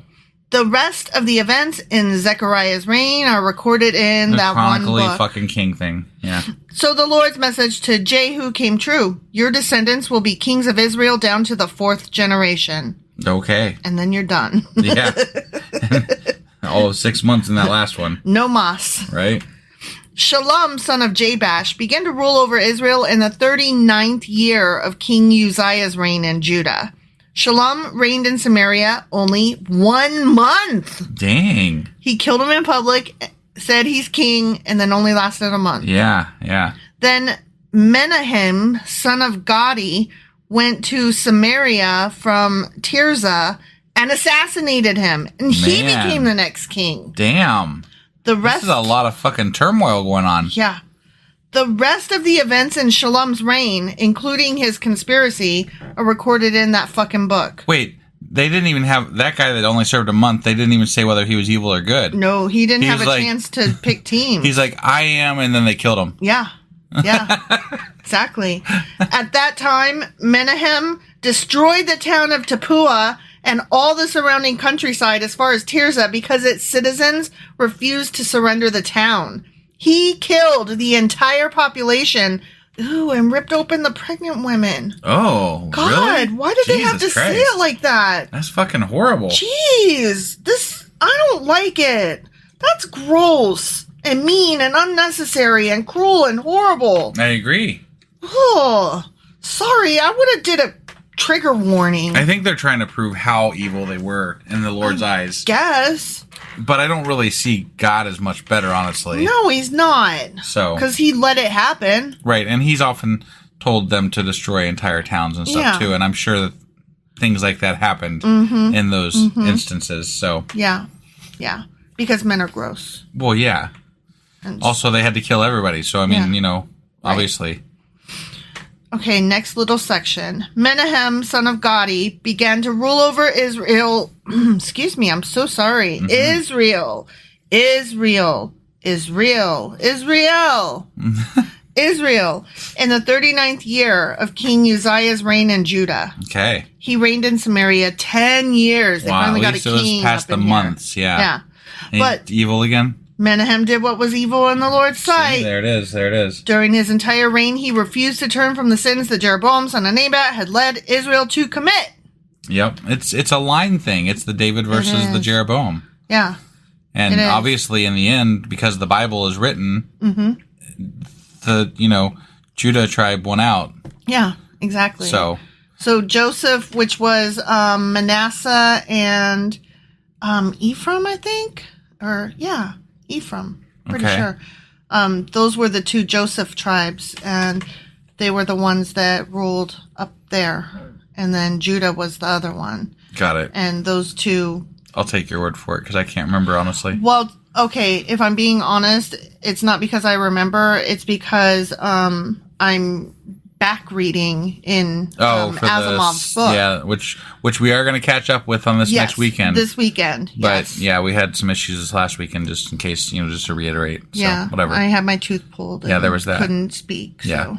So, but where I'm recovering, or not recovering, I am recovered, but where I'm covering in Asimov's book, is covering that bit. Now that portion where they start to split, and it just gets worse and worse and worse. Got it. So they are at odds with each other. Right. No, I mean, we've gathered that from the very get-go, but it's just like, it's such a detailed account of all these fucking kings, and it's all to prove lineage, essentially. But it's annoying because they're all supposed to be Jacob's, the tribes of Jacob. Right. They're still Israelites. And it's like, okay, can we just get to the point where you all get back together again and make good on whatever is going on here? Exactly. And I don't really give a fuck about all the J kings, Yeah. Yeah. Especially when some of them lasted as little as a month. Right. Not even worth don't mentioning. Don't even fucking mention that shit. God. Then King Tiglath-Pileser, I don't know. Something. Of Assyria invaded the land. But Menahem paid him 37 tons of silver. Shit. To gain his support and tightening his grip on royal power. That's way more expensive than Dove shit. Indeed, yeah. Menahem extorted the money from the rich of Israel, demanding that each of them pay 50 pieces of silver to the king of Assyria. So the king of Assyria turned from attacking Israel and did not stay in the land. I mean, smart. I mean, that's one way to do it, yeah. You gotta do what you gotta do, right? He protected the people by saying, let's all pool together our resources. So basically, that dude was like the mafia. He's like, pay up or, you're dead. Yeah. The rest of the events in Menahem's reign and everything he did are recorded in that fucking book. Okay? I mean, they say he was evil, but, he kept his, people out of war. Yeah. And from dying horribly. Right? So, I mean, that's not bad. No. I'm like, I would be all right with that king. They're like, yeah, dude, you're awesome. Yeah, he did okay. Keep it up, man. When Menahem died, his son Pekahiah. Okay. Pekahiah. Pikachu became the next king. Yep, his name is now Pikachu. Okay, yeah. Okay, we're going to read about Pikachu now. Ready? Okay. Pikachu, son of Menahem, began to rule over Israel in the 50th year of King Uzziah's reign in Judah. Okay. He reigned in Samaria 2 years. That's not very long. Boring. Yeah. Pikachu. But Pikachu did what was evil in the Lord's sight. He refused to turn from the sins that Jeroboam, son of Nebat, had led Israel to commit. Then Pekah, son of Remaliah, the commander of Pikachu's army, conspired against him. And killed his ass. With 50 men from Gilead, Pekah assassinated the king along with Argob and Ariah in the citadel of the palace of Samaria. I see. And Pekah reigned in his place. The rest of the events in Pikachu's reign and everything he did are recorded in that other fucking book. The Chronicles thing. Yep. Yeah. Okay, now we're going to read about Pekah. Pika de Gallo. Pika de Gallo. Oh my God, this is awesome. Yes, it's all coming together. Right, yeah. Okay. Pekah de Gallo, son of Remaliah, began to rule over Israel in the 52nd year of King Uzziah's reign in Judah. Did he reign for 52 or 53? I don't remember. What does it matter? It was near the end of his reign. Mm-hmm. Yeah. Yeah. He reigned in Samaria 20 years. It's not bad. But I bet he did evil. Okay. He did evil in the Lord, and sight of the Lord. But I bet Pekah de Gallo did what was evil in the Lord's sight. I'm getting good at this. You are, yeah. He refused to turn from the sins that Jeroboam, son of Nebat, had led Israel to commit. It really sucks for Jeroboam. I would fucking hate to be Jeroboam because, your name is just dirt. It's fucking, yeah. It's mud. You've been strewn through the mud for, centuries at this point. Centuries. Yeah. It's insane. You are the one shining example of shittiness. Right? that they have to throw out every single fucking time. And you're not even Satan or the devil. Right? Or No, but you would think he is the way they talk about him. You would think he's Molech. Right, yeah. He's eating like, babies. Man, like this book that has survived how many fucking, thousands of years or whatever, right? Mm-hmm. And this guy, he's known. I mean, this guy from thousands of years ago is known consistently for being and forever known as being an asshole. He was the evil one. Right. That's a sucky legacy. Yeah, that is a really sucky legacy. Yeah. Oh, well, he's dead. I mean, yeah, he doesn't give a shit, but right. I mean... It is sad, though. I'm just saying, like, when you think about preserving your name for future generations, right? Right. That's not what you think about. At least not me. No. I mean, maybe there's somebody out there that's like, well, as long as they're saying my name, I don't care, whatever. Right. That would be Trump. Like, I would want to be known as the person who went out of their way to help. Right, yeah. Like, that's what I want my legacy to be. Right. I want the legacy for me to be, the answer was always yes if she could. Right. Because I do that to my own detriment, as you point out often. Yes. But I want people to think well of me. Unless I ask you, then then the answer is always no. Right, yeah. The answer is always no. That's right. Shut up. I massaged your back tonight. Rude. During Pekadagayo's reign, King Tiglath-Pileser of Assyria attacked Israel again, and he captured the towns of Ijon, Abel-Beth-Makkah, Genoa, Kadesh, and Hazor. He also conquered the regions of Gilead, Galilee, and all of Naphtali. And he took the people of Assyria as captives. Wait, Assyria wasn't even part of the Israelites. Assyria was attacking Israel earlier, I thought. Mm-hmm. So, like, he was conquering lots of shit. He conquered everything. Right. He was like, to the left, to the left, to the right, to the right. Is that the guy they paid off? No. Oh, that's somebody else? Yeah. Okay. Then Hoshea, son of Elah, conspired against Pekadagayo and assassinated him. Okay. He began to rule over Israel in the 20th year of Jotham, son of Uzziah. The rest of the events in Pekadagayo's reign and everything he did are recorded in that other fucking chronicle book. Yep. Okay, now we're going to read about Jotham. All right. Okay? Mm-hmm. Jotham, son of Uzziah. So now we're back over in Judah. And back to the J's. Yeah. Jotham, son of Uzziah, began to rule over Judah in the second year of King Pekadagayo's reign in Israel. Okay. He was 25 years old when he became king. He did pleasing stuff for the Lord, I bet. And he reigned in Jerusalem 16 years. Okay. His mother was Jerusha, the daughter of Zadok. Okay. Jotham did what was pleasing in the Lord's sight. I'm getting this. I'm getting it. Because Judah's all good. That's right. He did everything his father Uzziah had done, but he did not destroy the pagan shrines.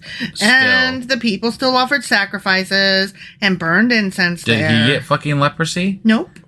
Why is there different punishments or non-punishments for people for doing the same fucking thing? I think we both know the answer to that question. I do know the answer. I'm just asking it out loud. That's all. The answer is there's no such thing as God. Right. Yeah. Yeah. And these people are stupid. You know what? They're just being written about. Maybe they didn't give a fuck, just like we don't give a fuck. True. That is true. That is true. He rebuilt the upper gate of the temple of the Lord. The rest of the events in Jotham's reign and everything he did are recorded in that other fucking chronicle book. Bullshit. In those days, the Lord began to send King Rezin of Aram and King Pekadagayo of Israel to attack Judah. Wait, why? Because God did it. Right, but like Judah is always pleasing to the Lord. Because there's still fucking shrines over there. Okay, but you're sending somebody who's not pleasing and an asshole to go attack your good people over there. To hone them as a fine weapon. And yet they're all your people. Build character. This whole thing is so fucked up and stupid. It's so stupid. When Jotham died, he was buried with his ancestors in the city of David, and his son Ahaz became the next king. The end. Ahaz. More kingly kings doing king stuff. Yeah, yeah. But this time we got a leper. Yeah, for no fucking... Well, I mean, like... and he didn't even rule. Yeah. He just sat in a fucking room. Yeah. It's so stupid. Yep. That happened. Whatever. All right. What you gonna do? That was 2 Kings chapter 15. Yep. And tomorrow is Saturday. and we'll be back with Saturday Q&A. And then on Sunday we got Sacrilegious Book Club. And our weekly rap replay. Yes, that. Yes. And then we'll be back again on Monday with 2 Kings chapter 16. All right. So we'll see you guys tomorrow. Yep. Bye.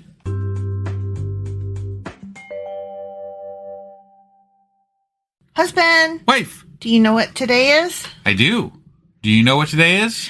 Saturday Q&A. There we go. That's what it is. That's what it is. Do you know what we're queuing? I have no fucking clue. Okay, so remember at the beginning of this week, we did 2 Kings chapter 11 because this week we were covering chapters 11 through 15. Right. Okay, and we had two things that we were like, who the fuck is that? Or what the fuck is that? Sure. One of them was the Karaite mercenaries. Okay. And the other was Matan, the priest of Baal. Oh, yeah. Yeah, so we're going to talk about those guys a little bit. Okay, that sounds good. Okay. Before we get into it, I do want to cover one thing just so everybody is aware. Housekeeping? Housekeeping, yes. Okay. Well, actually, two things. First thing is, I don't know when today's or yesterday's episode, the episode 15 for 2 Kings released, because it's showing that only like one person listened to it, and it looks like it might have released on 11 o'clock or something at night. But then it shows that it did it 17 hours ago. I don't know. But it kind of leads into the second thing, which is that we're now doing like we've got real ads now. Real ads. Real ads. What does that mean? It means that like people are like real companies are paying us money to do this stuff. What? And so I'm we like, have actual what? sponsor kind of thing? Yeah, but it required me to change something around. And so like I did that and maybe that caused some problems. So if you ran into problems, I apologize. But on the plus side, I mean, we're going to have more support for our podcast just through ads. Yay. And that's pretty cool for us anyway. And, you know, it's not going to be any more ads than you guys are used to. So no, because we're replacing them. Different types of ads. Yeah. So. They'll be real ads instead of us ads. Yeah. And I know nobody likes to talk about ads, but that's what's, you know, happening at the moment. So there's that. That's a thing. And so you might have accidentally scheduled that episode somehow. Or something to do with the ads taking effect might have caused a problem or something. I'm not really sure. Okay. But hopefully everybody got to listen to the last episode. If not, it is released. So, you know, go find it on anchor.fm or something. It's somewhere. For sure. Okay. Well, it's showing up on CastBox. That's the app that I use. It was showing up on Google Podcast when I saw it too, but it's like showing nobody's played it. So I'm like, that's really weird. Huh. But anyway, that's all I got for the housekeeping. So let's go ahead and get into the Q&A, huh? Let's do it. All right.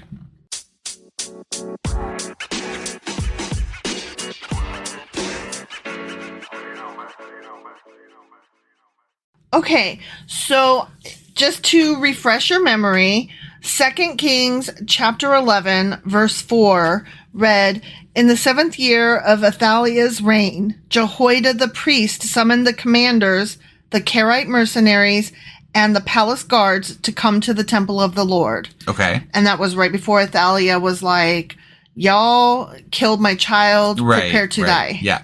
Okay? Mm-hmm. So... first thing is, I was saying Karaite mercenaries, but actually I'm pronouncing that wrong. It's the Karites, not the Karaites. Ah, Karites, okay. Yeah. And so we were like, who the fuck are the Karaite mercenaries? What's going on there?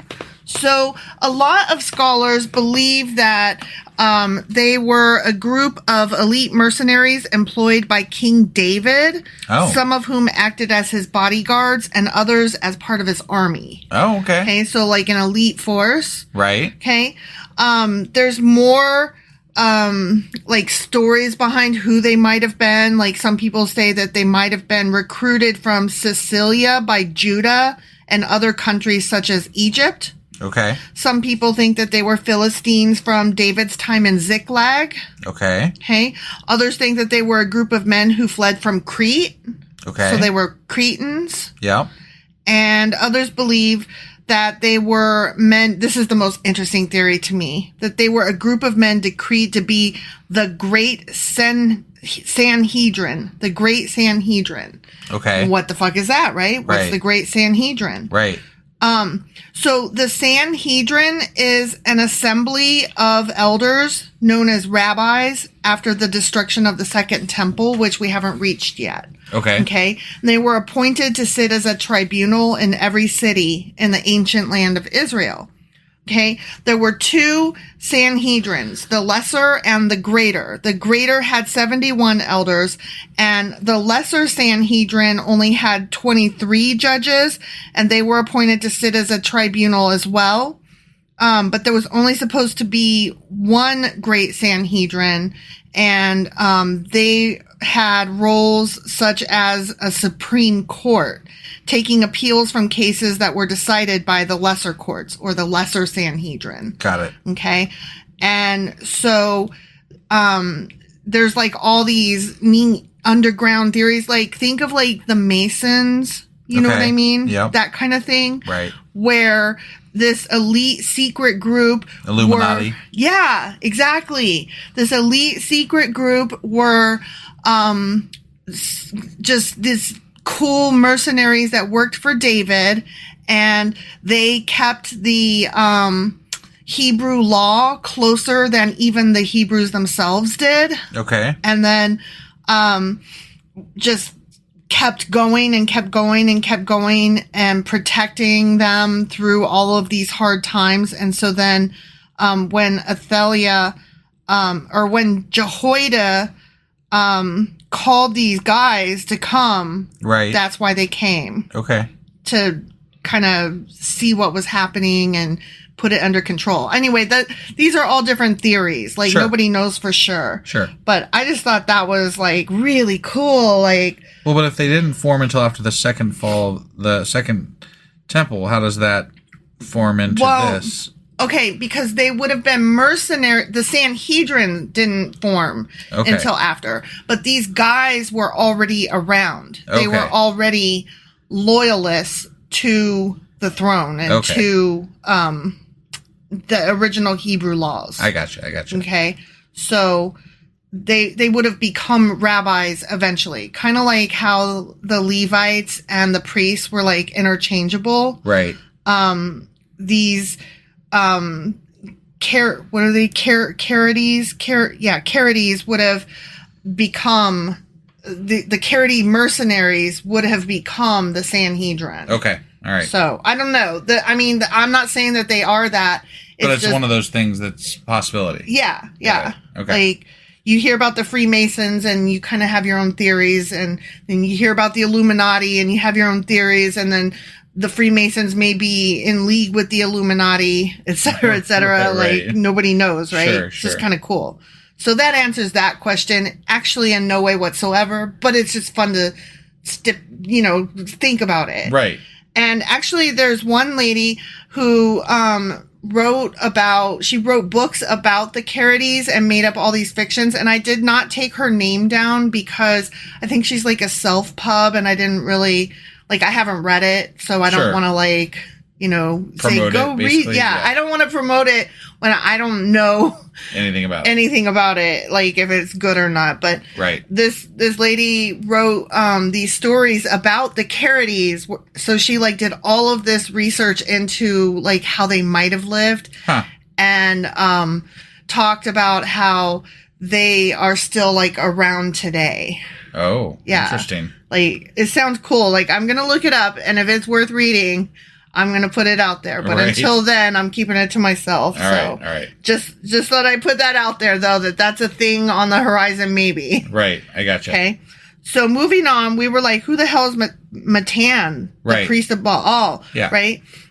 So 2 Kings chapter 11, verse 18. They killed Matan, the priest of Baal, in front of all the altars. And I was like, damn, they named Baal priests. Specifically. That's crazy. Yeah. So, okay, let me talk about something that I actually have learned in the Asimov book. This is so crazy that every time we have a question from here where we're at, I'm reading about it from like chapters and books ago. Right. Okay, so Second Kings, well, First and Second Kings, you know how it goes back and forth between Israel and Judah, Right. And tells us the rise and fall and who was good and who was bad and all that, right? Sure, yeah. So those two stories kind of they mirror each other. So what was I trying to say? Okay, compared to how the Baal priests, this story compares to how the Baal priests of Jezebel in Samaria, you know, you remember how that happened? Like, she led all of those priests, right? Right, yeah. This mirrors that in that he was just one priest and there weren't a lot of leaders, whereas there weren't a lot of followers, I should say. Right. Whereas she was one person and there was a ton of Baal followers. Right. Right? So this mirrors that. Okay. And apparently that's something that we have missed, that because it's so boring and because in Judah all the names start with J and we just can't wait to get through it. Yeah. That every time they talk about like he was good but did bad in this way, then we see a equal story on the other side or something that is very similar to it. Right. And this was one of those things. So the word matan comes from the word gift, and it literally means giving. And it's part of the Jewish holiday of Shavat that is also known as Zaman Matan Torah, which means the time of the giving of the Torah. So it's interesting that name, like as we know it, is bad, but in Hebrew religion, it's actually, or in Hebrew legend, it's actually a good word. Got it. Yeah. And there was this whole list of Israeli people who today have the name Matan. Ah. And like there were football players, which, you know, would be American soccer. Yeah. But there was a politician and some Israeli musicians. So, I mean, it's a very popular name today. Interesting. Yeah. Interesting. And in the Gospel of Matthew, which is New Testament, so we haven't got there yet. Right. Matan is the paternal grandfather of Joseph, who is the father of Jesus, you know. Right. So, it's a good name. Yeah. It's very weird. Right. Yeah. That's pretty much all I could find on him. More just about the name than himself and the fact that it kind of mirrored Jezebel's foray with Baal. Right. But anyway, I thought that was pretty cool, but that's all I could find about him. Sorry. All right.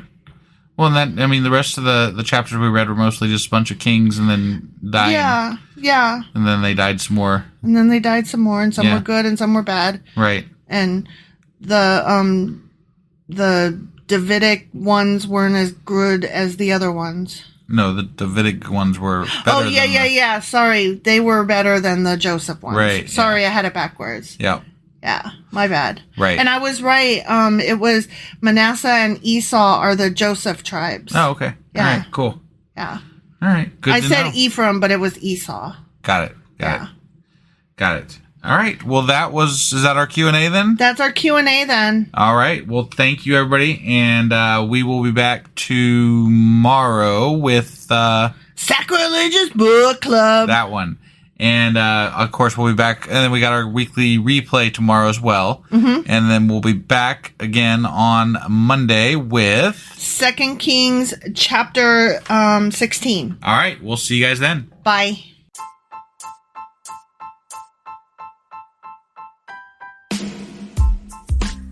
Hey, wife, I guess that's the end? But husband, that's just sad. It doesn't have to be. We are on lots of social media platforms like Twitter. Our handle there is sacrilegious_D. For D's nuts. Oh my God. Stop doing that. Anyway, we're also on Facebook, Instagram, and Pinterest. There's a link to all of our social media sites at our website. Ooh, we have a website? Yeah, it's sacrilegiousdiscourse.com, where you can also find a link to our merch shop. We have a merch shop? Yep, we have podcast-themed clothing, mugs, notebooks, and more, as well as an atheist and science-themed products. Wow, our fans should really go check that out right now. Definitely. They can get in touch with us by sending an email to sacrilegiousdiscourse@gmail.com. But before they do that, we could really use some help. Oh yeah? With what? Well, it's not free running the podcast, and we need some financial support in order to get better equipment, which will free up time so we can concentrate on our podcast and our fans. Okay, so what should they do? Head over to patreon.com/sacrilegious discourse and sign up as a contributor on our podcast. Supporters there receive additional bi-weekly episodes that we record just for our Patreon members for as little as $2 a month. Also, we'd really appreciate it if you would like and subscribe on whatever platform you're using. And Apple Podcast reviews help us out tremendously. Like and subscribe. Leave an Apple review. Join us on Twitter. Support us on Patreon. That's a lot of instructions. Don't forget to say thanks. Thanks. Okay, bye.